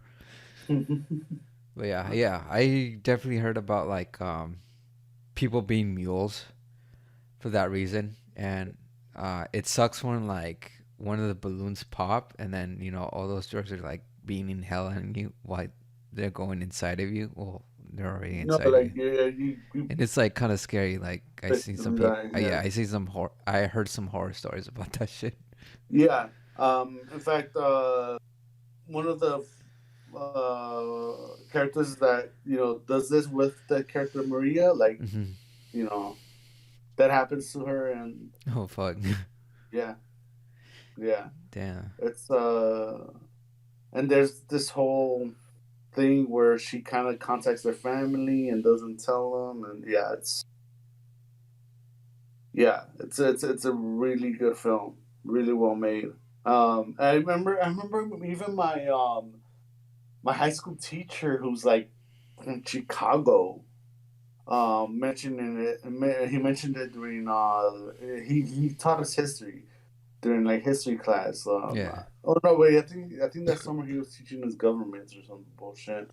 Um, but and I forget why he brought it up, but like I was like, wait, you know about that film? He was like, yeah, it's a critically acclaimed film, like It's critically uh, acclaimed by international affairs. Of course, I would hear yeah, about it. and won gang load of awards and whatnot. Yeah. Yeah, it definitely looks like it. Looks like a Yeah, pretty gritty film. What I'm looking at. yeah, yeah.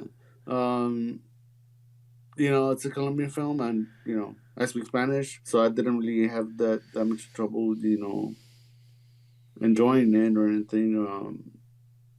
I didn't have to. I think I did use subtitles, but, like closed captions, but it's just to be on the safe side to make sure I understand it. But um, Yeah. but yeah, geez, I'm trying not to spoil the film or anything. But yeah, the acting and everything in it, like the whole, just the story, really,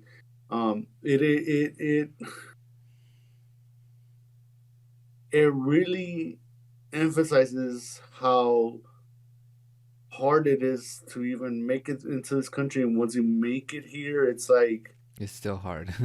yeah, it's still hard. I mean, not just making it here, but like living with the fact that if you stay here, you will, like, it's kind of like not even an option, really. Like, I mean, like, for example, my father's been wanting to go back to Mexico forever, Yeah. forever, but he can't because my mother doesn't want to. You know, Oh, okay. they each have their reasons or whatever. But like, I mean, yeah, you have immigrants that are just here because they don't really have a choice. Like, they going back to their home country is not really a choice. They have nothing there. Like, they Yeah. won't survive. You get me? Um, if they could, they would. You know, but I mean, they don't have a choice, especially if they have children. You know, Yeah, that makes it a little bit more harder. yeah, it's like, well, we gotta, there's opportunity here to live and survive. you know I have family members that can't go back to Mexico, and it's like Yeah. they've been here for like decades, and it's like, dude, like, I wish I could go back. Like, I miss my country, but you know I could go back, but I could come back Yeah. come back to the States. That's the Yeah, thing. it's a tricky business too because I definitely have family members that struggle with that. That it's like, um, I guess the best way to describe it is like, um, it's gonna sound funny, but when you're entering like a premise, especially when it's like super secure, and when you go out, sometimes there will be like spikes. The only way to get out of it is just like to drive through it. But if you want to go back, the spikes are right there. You can't back up because it's literally gonna do damage to your tires. So it's like Mhm. you don't have another option to but to move forward and just like stay right there. So I know it's not the best metaphor, but just that's just the way that I think about it. When it comes to like people that they came here illegally, and then they cross the border, but it's even more harder to like get their papers or documents right to actually have permission to go back to Mexico, or go in and out of Mexico um uh as you wish. But I mean, I think the best way that you could do that is to actually get your papers, and then to sign up for citizenship, which is like hard, and it takes a lot of years to do that, because both my parents, they had to go through that process, and it took them a long time to actually get to that point. So now they could actually like go to Mexico as they will, whenever they can. And not a lot of people have that resources or that opportunity to do that. But I mean, that's the reality that we have to face as established Americans now. But Yeah. I get, I definitely get that. That's probably a big talk in that movie, of course. So from what I'm assuming, because you brought it up. But yeah, Yeah. that's yeah. You know what? I'm gonna check it out. Apparently, it's on HBO Max as of right Oh, now. So, you know, yeah. it might be like in the THC hub section of HBO Max, and then if you go to international, I'm pretty sure you'll find it right there. It's like, oh, okay, Hispanic and all that. Yeah. For sure. Um, I will I ask. mean, the actors, I can't remember. I wasn't asked that. You were gonna ask that? Yeah, I was gonna ask like, oh, is there any like um well-known performers, or like someone that like stood out to you? No, like the acting is phenomenal. Like it's really well. It's really well performed. However, like they're like I can't remember their names. Like I don't think It's cool. I'm sure it helped their careers. Domestically, like in their countries. You Yeah. get me? But internationally, like I don't think I ever really saw them. Like um break break into like Hollywood the way Gael Garcia Bernal or Diego Luna or Guillermo del Toro have. You get me? Yeah. Um, but yeah, at least that film. I mean, that's not. I say this with all due respect and everything, but that film's probably like their the highlight in their resume, like in their career. You get me? Like, Yeah. and No, I believe that's not that. a slight at all. Like Yeah. that they should take pride on that because that film, like, really, it's a really good story. Yeah. It definitely has something to deserves recognition from what you're telling me. So it's all good. Yeah. You good with that, or? Yeah, I mean, I wish I could say more without spoiling it, or Yeah, talk it's a more little about hard. like, It's like, the oh. actors, but I mean, that's what we're yeah, here. We're just here to recommend stuff, or have that appreciation for whatever we yeah, watch that we think it's like noteworthy. yeah. I mean, Yeah. the best I could leave you guys with is you should watch it. Like, you will not regret it. Like, it's a really great film. Right. Definitely watch that. It's on HBO Max right now. I'm like advertising that shit. Haven't even seen the goddamn film. I'm gonna watch that shit after. Maybe. I don't know. Probably too drunk or something. Um, I was gonna go for more Mexican Americans, but I think we should give more love to the Colombians. Yeah, we have a weird relationship with Colombians, and that's actually what I wanted to talk about, because, um, of course, drugs has always been like a big issue in like Latin American countries. Of course, in Mexico as well. And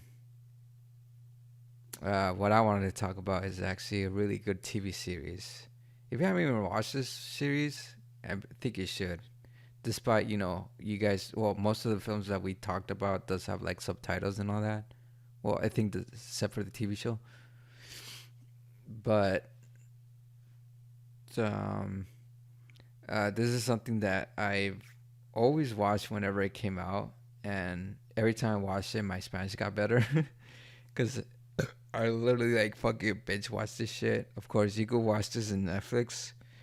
What I want to talk about is Narcos, the TV series, and of course, like right now, like I think they have like they have Narcos Mexico, which is you know having to tell the story of like how the cocaine epidemic happened in Mexico and how it became big in the 80s because got transported from Colombia, then Mexico, and then Mexico has done their own thing in the drug trade, and then now we have cartels, or we've been having cartels since Colombia. Well, which is a big thing in actually a couple of Latin American countries. Of course, the cocoa leaf came from Latin American countries. It became a big thing uh, in some of the decades, and of course, we got the whole war on drugs. As the regulator always says, we gotta fight the war on drugs, which I would have my own opinions about that whole fucking era. But yeah, basically, Narcos focuses on the drug trade that actually started like during the late 70s, early 80s. Of course, if you don't know already, Pablo Escobar was a big name among that because he was the guy that actually became like the cartel king of like the drug trade. And he became famous through his upbringings as uh, being living in the slums in Colombia, and then eventually getting his hands on this drug trade, and eventually becoming an international like criminal across, which is a fascinating story. Like, yeah, you can see that this is a glorification on his rise to fame and power, but it's also a story of how like people, especially in the American government, having to bring down like criminals like him, or like the whole underworld of the drugs that were happening or manufactured in like Latin America, which is a very complicated, very like um, not easy to see subject matter that's you know maybe till this day has been affected between like America and then Latin America in itself, and it's like it's it's a little bit in your face. It's a little bit of like a commentary on things, and I would say like this is probably one of Netflix's best like shows, production value and whatnot, and it also has like a really good cast. The guy that plays Pablo Escobar, he's originally Brazilian, but he had to learn how to speak Spanish in a way that was very convincing, as like speaking in like Colombian tone. And I was like, oh shit, like he does a good job again with actors having to show their abilities, because it's one thing to master the language, it's another thing to like actually learn how to do the dialect right as well. So it's like, oh fuck, like damn, he actually got that shit right and stuff. So it's that was a tidbit that I was actually very fascinated, because it was just like I couldn't tell the difference, because I don't really speak the Spanish, that type of Spanish, or the dialect of the Spanish that they speak in that show. But it was just like, oh, like he sounds like everyone else, like everyone else like think they're Colombians, or like they're probably like from other Latin American countries, but they just portray like that Colombian dialect and stuff. So it's just like, oh shoot, you know. So I really put like um Colombia on the map. I think that's what really did. I feel like once like people got interested in like that whole drug trade that happened in the 80s, because everyone has been having like that 80s nostalgia train, and then it's like, oh, let's go take it back into like the time where like cocaine was like at its height, and you got like big names like Pablo Escobar, or the Cali cartel having to come through and do that really big boom that we were finding in the 80s. And it's just like, oh fuck, like the whole contraband thing, and then Reaganomics and the Reaganator having to fight the war on drugs. It's just like, oh dude, like, and they kind of go into like their own version of like that history and having to say like, yeah, it's kind of bullshit. It's kind of like, this is how it really is, and what we really care about is just like take down the bad guys. But after you take one guy down, then a whole bunch of people rise up to the occasion, you know. So um I really get to see, like, um I know it's like, it really does go into the glorification, or one way or sense, the glorification of like that cartel underworld. But also it's like, it's about a country that really like a lot of Latin American countries, like it was just like, it's a third world country. But some of the third world countries, when they get a chance to actually rise up, or get that recognition, it's always for like a bad publicity and all that sense. But it's only because like, it's a country full of like people that are trying to survive and stuff, and having to face like third world country issues like poverty, and just you know uh dictatorships and whatnots, because it's always been like that. And here we are as fat ass Americans wanting to justify everything in some ways. But I mean, yeah, I can see us as like, the people that are righteous. But those people that are righteous, they're just trying to do the right thing, which I kind of get that feel of like the two main characters that are just trying to do the right thing, um, which are, of course, this is one of the guys is Pedro Pascal, which now you guys know him as like the guy from Game of Thrones, and now he's like the Mandalorian, and now he's gonna be like in the Last of Us TV series. And he's this is one of the shows that he kind of got brought up on. I think this, I'm not too sure how I reckon, not recognize, but like how I first got introduced to him. I can't remember if it was this or Game of Thrones, because I think it was this and then it was Game of Thrones. I want to say that. But yeah, he's one of the guys, and then also the other guy, I'm back in his name, Hoyt Boyd or something like that. Basically, he kind of got some recognition. He eventually, became the bad guy for Logan and stuff and whatnot. But it's like, oh, okay, whatever. But yeah, it definitely brought like, um, yeah, a couple actors right there in the forefront and stuff. So it's like, yeah, it's pretty cool. Um, yeah, I really like the acting on this. I really felt like got connected to the characters and their understanding, and just like the history that they were telling, it was just like very enriched and very like, it was basically a fucking gangster movie, but in a TV series and stuff. Wait, have you watched Narcos, or have you like really? No. Yeah, it's Um. it's fucking cool, bro. Well, I mean, the just like the whole TV series as a whole, like it really does have like that uh rich history that they're telling, or that dramatization of that story, because you do get like authentic like people having to act as Colombians, while also like there's also like a English speaking side to it all, which is like the whole fucking was it the FBI? No, it was DEA. DEA. There you go.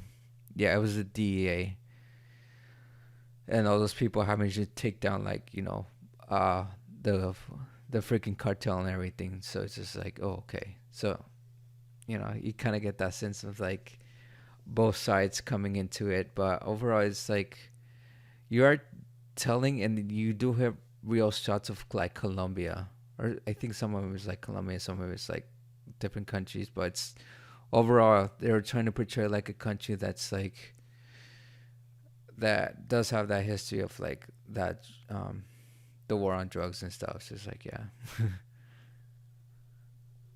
Yeah. yeah, definitely check it No, out. I haven't seen it. Uh, Honestly, I don't think it's ever been on my list. I know of it, but Yeah, it's gotten some hype. But I don't know. Uh, but yeah, maybe I'll check it out. I mean, right now I'm at a funny, I don't know, like a funny time period with TV and film. are you kind of I mean, over I'm it? watching the Dahmer series, but Oh that's just because my coworker just kept on freaking bugging me about it. But yeah, yeah, um, yeah. He ate guys' butts. I get it. Oh, I got an interesting tidbit on that, but yeah, we'll go on that. yeah, Well, I think everyone knows by now, but yeah. but yeah, because I mean, like other than that, I haven't really. I mean, Handmaid's Tale also. I'm catching like I'm watching Yeah. that, but I Yeah, mean, we'll talk about that later. I can't. I don't know. Like I don't know. For some reason, I feel like I just need a break from TV. But I mean, once I get back into No, I TV, get then it. yeah, I might check it out. I mean, if you're giving this type of hype, I mean, then yeah, I'll check it out. Yeah. Um, but I mean, and I like Pedro Pascal as an actor. He's a really good actor. Yeah, you really get to see him shine in this because he shows his intensity. Um, which I thought he was gonna be in Mexico because eventually, like, the original Narcos was just like focused on Colombia and all that. But then, like, they kind of transition over to Mexico. They could like tease it, and then eventually that becomes this like sub series, which I think they only last like 2 series in Mexico, which I should probably get into Mexico because it's part of the same series. Of course, that one's like focusing on the Mexican cartel, and behold, you have Diego Luna as like the starring role in that fucking series, you know. Hmm? So he's you get to see him act in his native tongue. I mean, the movies that we mentioned, he does, and I just feel like like that's where they really shine when they have like their own native tongue. You get to see like their abilities and their techniques, and them having to be comfortable in like the the native language that they speak of, and it's just like like it's a intuitive. It's like a force of nature that they bring on, and he's super good on that. So it's like fuck yeah, like definitely recommend that to as well. So it's like I think it's like 4 seasons. 4 seasons altogether, not just Mexico and all that. But yeah, it's all that. You good, Eric? Yeah, I'm just tired. I'm sorry. Maybe you should have coffee. Colombian coffee. No, because then I can't leave after this. I'm not gonna work somewhere. But yeah. Again, I can't really chime in on this one. Yeah, Because I I couldn't haven't chime seen in it. on But I the other mean, one either. But you that's know, the thing. Like, even if we haven't watched it, like we're telling each other and the audience about this. So it's just like I feel like it was even. There's some things that I have watched and some things that you did watch. No, you haven't watched any of the shit that I watched. nah, the Vita. No, I haven't Yeah, seen it. but yeah, But Vita, I wasn't even aware of it. I don't think I heard of it. Narcos, obviously, I have, but yeah. I'll with I'll show Narcos, you a I don't link know. I for think it that. might be also because of the fact that growing up, my mother just hated That narco the culture. whole, yeah, like the whole, how, I Narco hate to say itself this, is. but like, how there's like a whole narco culture in Mexico and stuff, Mm-hmm. like, like, so she just absolutely Yeah, my hates mom all hates that. that shit too. She's like, avoid that Yeah, shit. It's like that. yeah. Um. Oh, it's The funny. music that comes with it and all Yeah, that, like, she avoids all and the that. You get me? boots. Like, so growing up, I just, so it kind of rubbed off on me a little bit. Like, I was like, oh, okay, it's just drug, famous drug dealers or whatever. You Yeah, made a show about but that. you But I also mean, I'm kind gonna of check it out. yeah, but you also kind of dive into that in like your own work and the type of movies that you watch. Right? This is like it's like cartel and stuff, and then also about gangsters and all that. But I don't know. It's definitely interesting and all that. Um, it's funny enough that you said that too, because like I learned about like because I didn't know anything about like Pablo Escobar until like I watched the show, and then I was like, oh, Cali, and I was like, oh, when you say Cali, you think California, but no, there's a place in Colombia called Cali, and they call it the Cali Cartel and stuff. And it's funny enough that when I went to church, it was a Christian Hispanic church, and there's different people of different like um, countries, and there was someone that was actually from Colombia, and he actually lived in Cali. And then I was like, oh shit, and I asked him like, how was it like during those times in the '80s when the Cali cartel was like at their height, and he was just like, oh, nada de eso babasas. And he was just like, he didn't want to talk about that shit. I was like, oh, I'm being insensitive because they glorified it in Narcos in one way or another, or that's how we perceive it. So, it's a real thing that's like, it kind of does affect people because it's like, it's history. A lot of people got hurt through that shit, um, through those times and shit. So it's just like, oh, it's a sensitive thing to everyone. Yeah. Yeah, Hispanic culture, Latin American culture has a very complicated history that we don't. It's important to learn about it, but also it's like pretty hard. But I mean, that's the struggle about living with everything. Same thing with America. America has a complicated history in itself. So you want to say, um, Yeah. yeah, I'm good with whatever. With Narcos, I'm good. Good. Um, uh, any honorable mentions? I honestly I got a couple. Well, I mean, yeah, no mentions on Yeah. Latino like film You and ever? place. I mean, I already mentioned Y Tu Mamá También. I Yeah. mean, there's also, I mean, Eugenio Derbez, who's making his way into Hollywood as well. Like I grew up watching his show, La Familia Peluche or Del Vez en Cuando. Like Yeah. those shows were freaking hilarious Yeah. growing There's up. someone that's definitely coming up. It's like, oh yeah, Yeah, funny huh? guy. Like, oh yeah, that personality's just, Yeah. you know. He's seriously like one of the funniest actors I've ever seen. Yeah. Um, So yeah, one of the biggest icons like in Mexican American or Mexican film history is like Cantinflas, which we would oh describe as like the Mexican Chaplin. You know, yeah, um, I've actually watched like something on YouTube where Cantinflas was actually like in America. He was in an American like variety show, some shit, and so he was actually well known in America as well. So he's just like, oh, like back in the times. Like right now, I don't think a lot of people would know, but if you were American living up to this times, but if you were Mexican, like, and millennial or Gen Z, like you would actually know who he is because your Mexican parents will actually watch that shit because that's what they yeah, grew up watching. So definitely another like funny icon in itself, and he's just like he just had such a recognizable face and stuff. It's just like yeah, definitely. He was quite the improviser. yeah.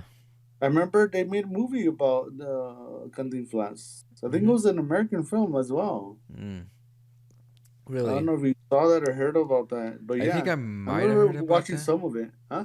I think I might have heard about that, Yeah, but I wasn't look it too up. sure. But Yeah.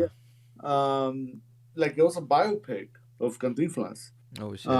Yeah, they get into like how he got the nickname, the well artist name Cantinflas. How he would, get casted in certain roles, and they would give him a script, and he would be just so limited by that script that to a point he would be like, no, like I work better without a script. Like I can just improvise it, Oh and shit. it will be better, and it was. Yeah. I forget the actor who plays him, because I didn't see the whole film. I don't know. It was something I think I was flipping through like cable or something, and I was like, "Wait, what the hell? They made a biopic about this guy?" Like, Oh, that's how oh, you discovered it. Yeah. yeah, Yeah, I yeah. gotta see There's that. him. There's also I'm forgetting the name of the actor, but the guy that played El Chavo del Ocho, and Yeah. yeah, yeah, Yeah, and another other funny characters. icon. Yeah, I know. There's yeah, there's them. As far as other like other things that to appreciate within film would probably be. I mean, most recently, um, the film "Real Women Have Curves," with America. What is it? Ferrera. America Ferrera. I Ferrera. forget her last name. Yeah, it's America Ferrera. Yeah, her, and that's actually a play. That movie is actually based on a play, and I've seen the play. Oh, Of course, not with any famous actors, but it was a, former classmate, theater classmate from Rio Hondo, mhm. Juliana Ojeda, who was in it. And I love that play. I can see why it got produced all over the country, and it got made into a film.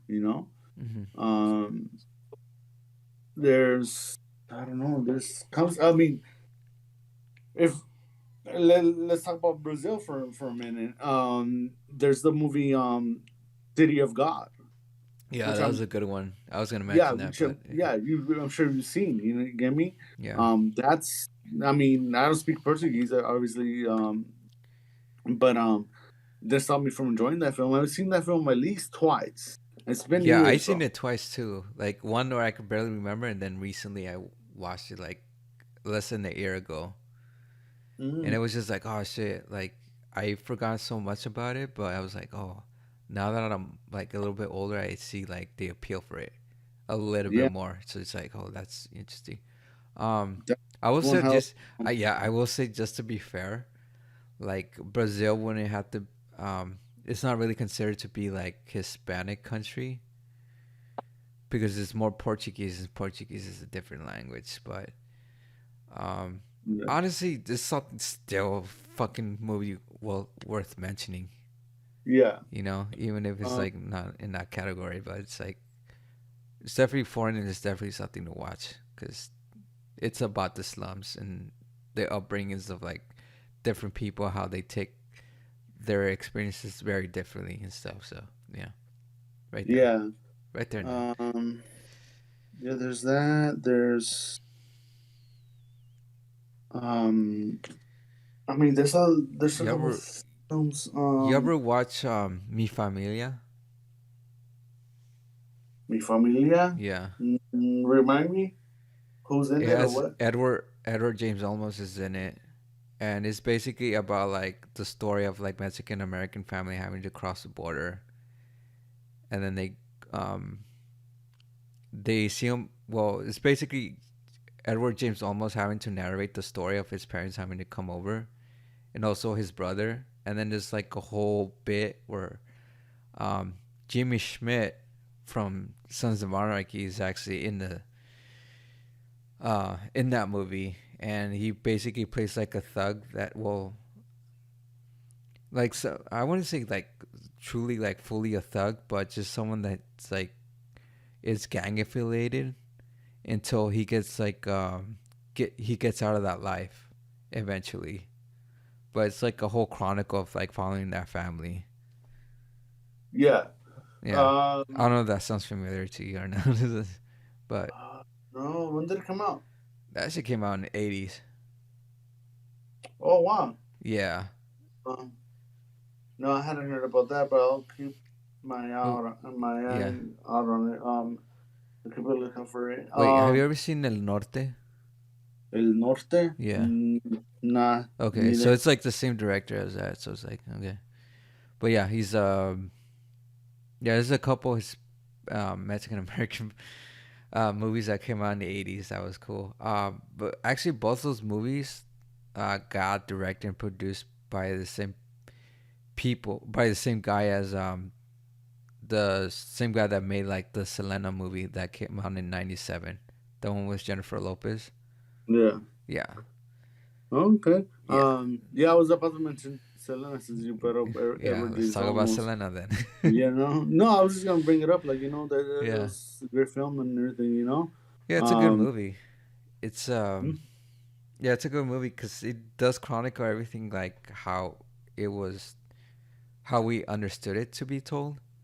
Because of course, she didn't really speak Spanish, and you know, her dad had this whole band, and then they were Jehovah Witnesses, and that whole religion or their lifestyle actually prohibited them from actually saving Selena because they didn't believe in like blood transfusion and all that shit. So it's like, ah, I think that's what kind of got me a little bit angry. But after the end of the day, it's just like just it is what it is.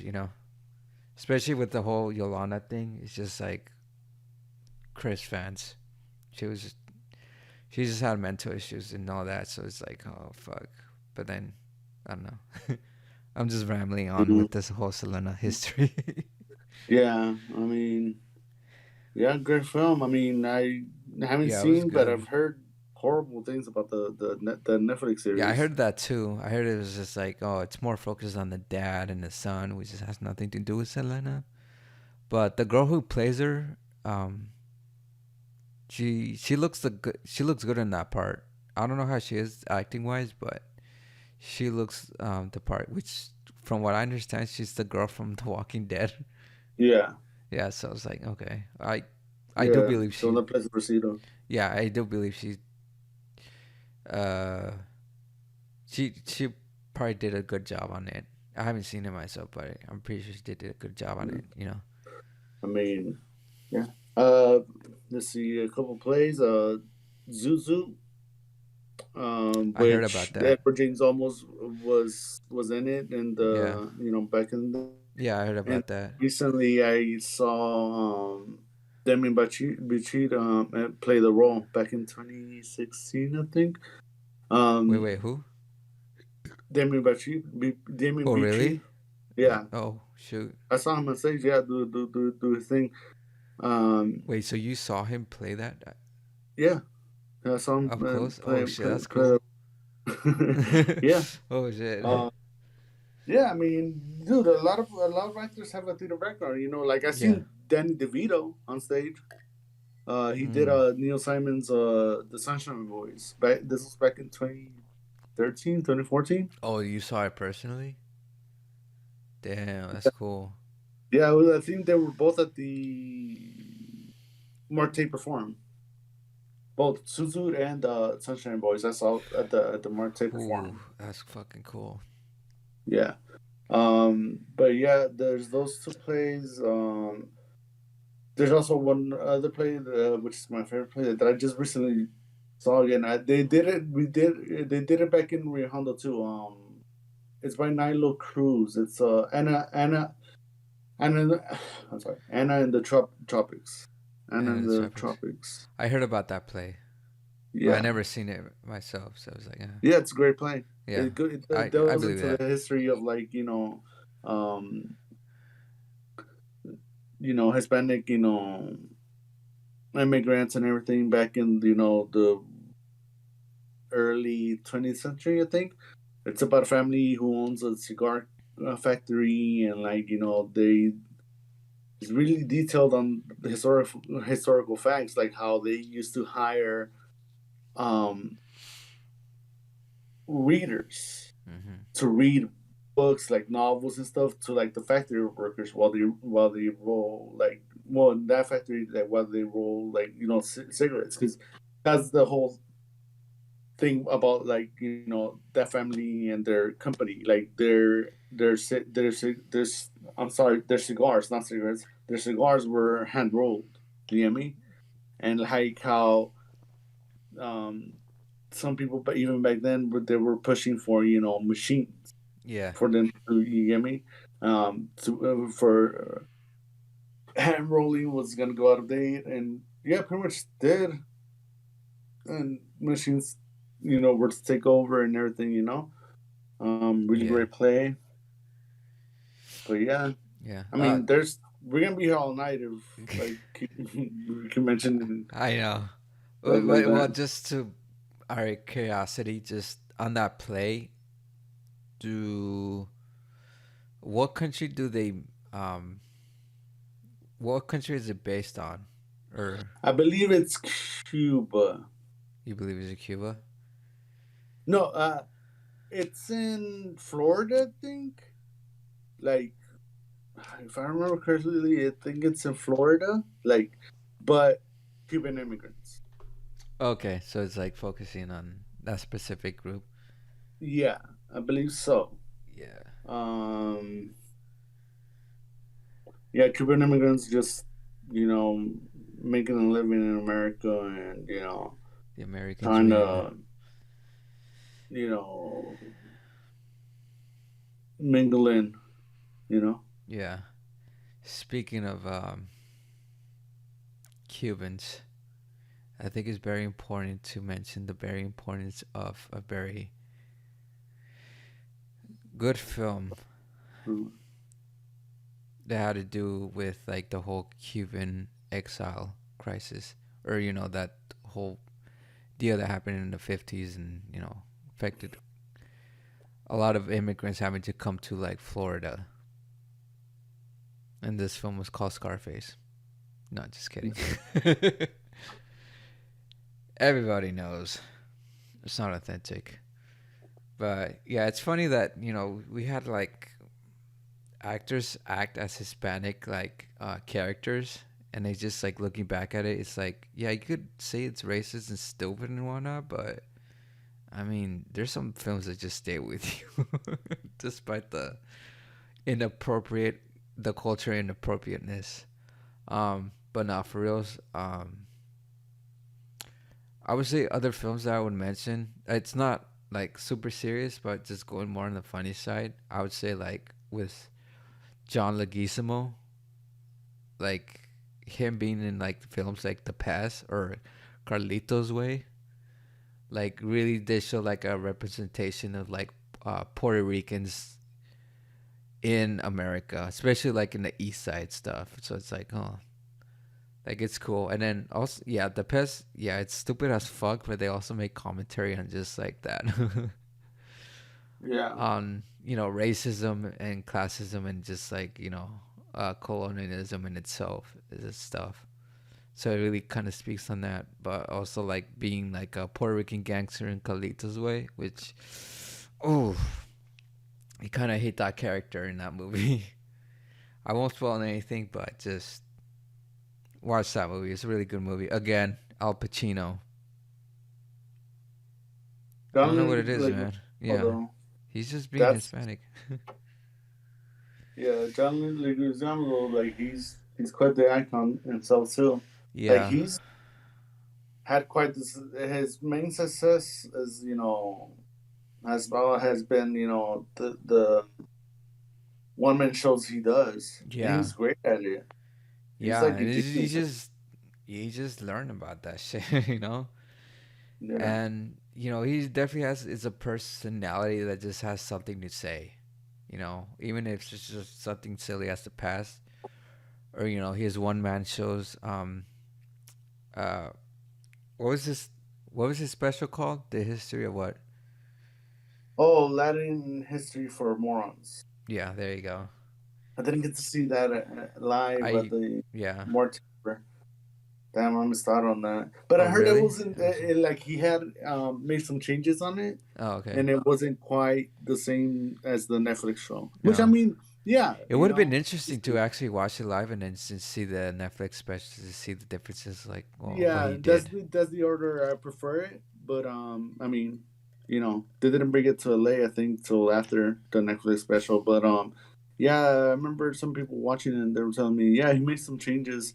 I one classmate I used to research even mentioned how she felt that the changes he made, I mean, kind of made it more for like a white audience, Oh, which I was like, holy crap, okay, yeah. that's quite interesting. But I don't know. I don't know if she meant like targeting audience, like Or making it white more audience, like understandable and more entertaining towards white audience. yeah. Yeah. Uh, I hope it's the former, but who Oh knows? I yeah. mean, I didn't see it, so and it's gone now, so you know. Yeah, I know that's true. It's just like, damn the That's magic. the thing about theater; you got to catch it when it's there. Yeah, exactly. Oh shoot. But Um, yeah. yeah, one thing that I would mention. Another thing. Yeah, he's about to. Sorry, he's about to be in a.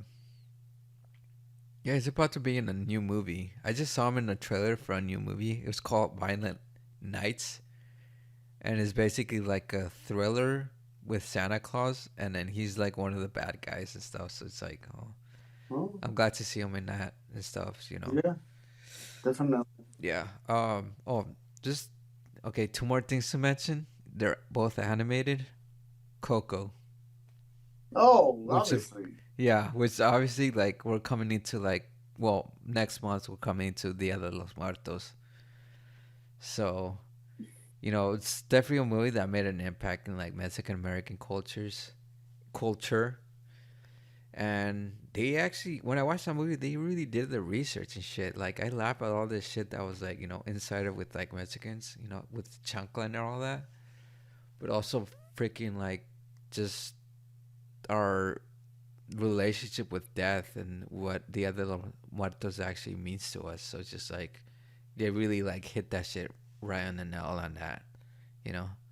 Yeah. Yeah. I remember I watched that in theaters. So I was just like, like, No, I it did. was such a good I didn't. experience. Really? Oh damn, Yeah, bro. I don't know. I wish I could have I taken don't know. I you. was a busy college student at the time, and I just Yeah.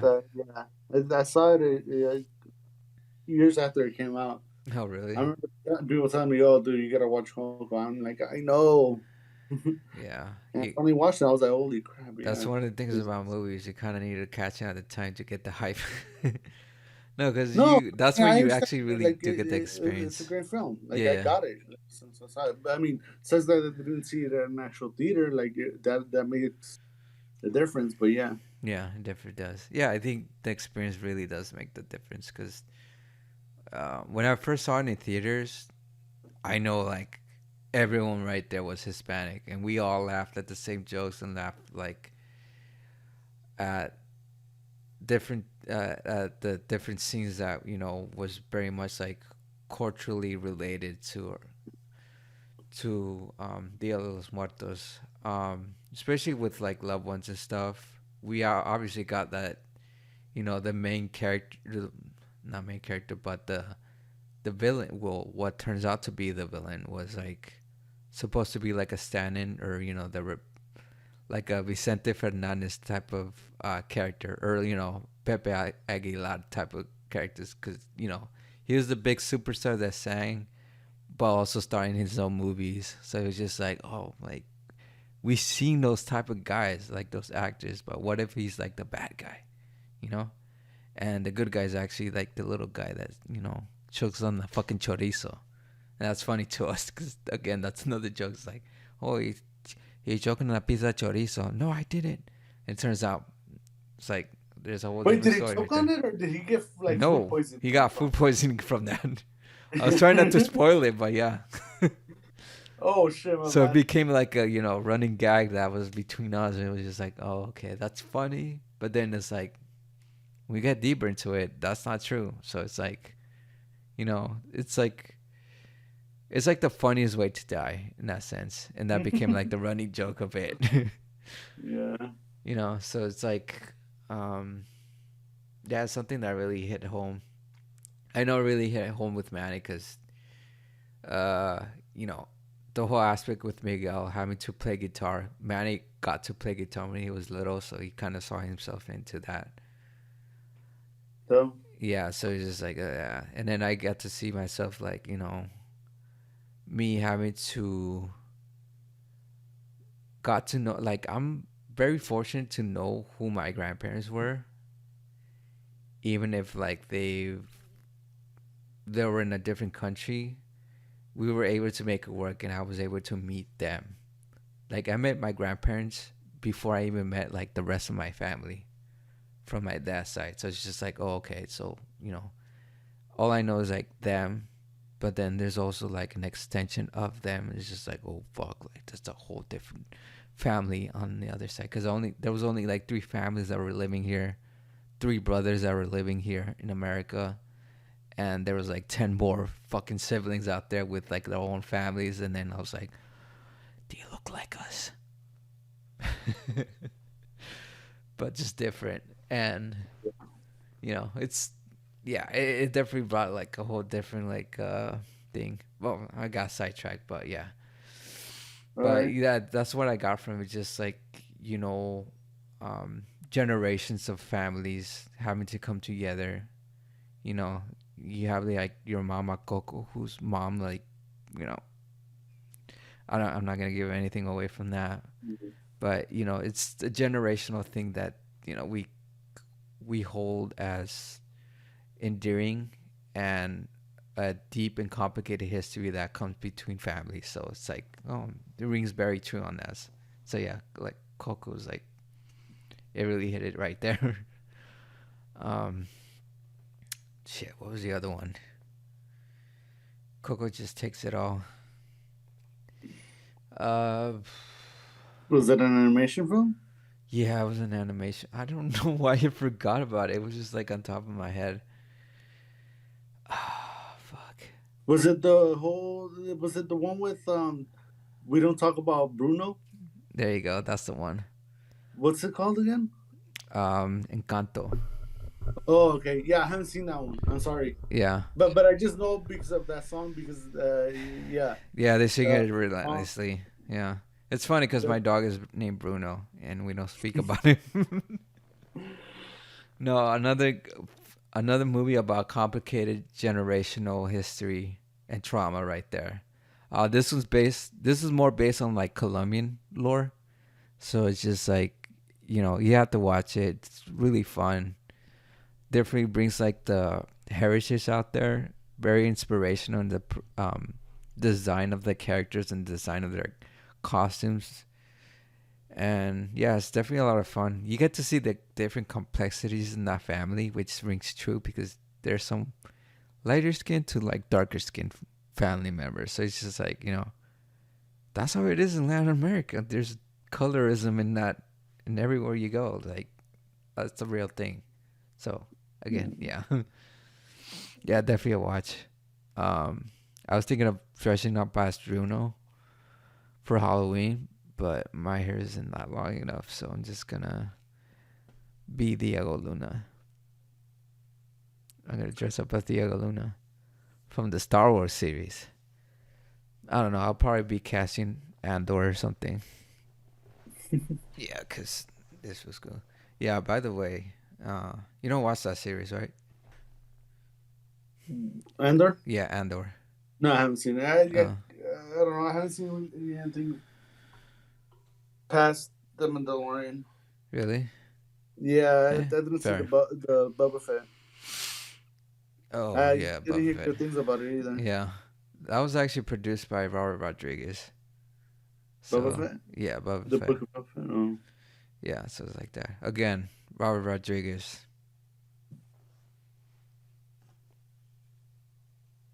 I'm like, turn it the other way. Yeah, it has this guy in it. But yeah, this. I'll just briefly talk about him.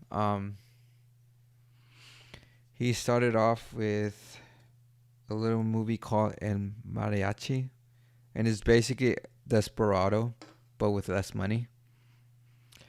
And it started off like that. Of course, he came off. He's straight up from Texas. Um, Became one of those people, one of those directors that came out of the indie scene.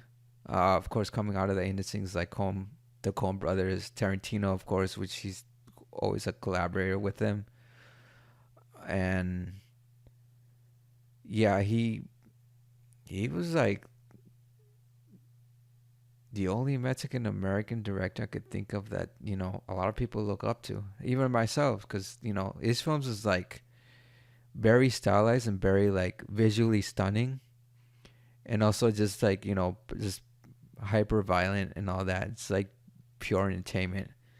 Um, with Desperado, of course, it brought the household name of Antonio Banderas, who's Spanish, but also Selma Hayek, who came out of what you said, like telenovelas, until she came into like the feature films, which is this film really. Yeah.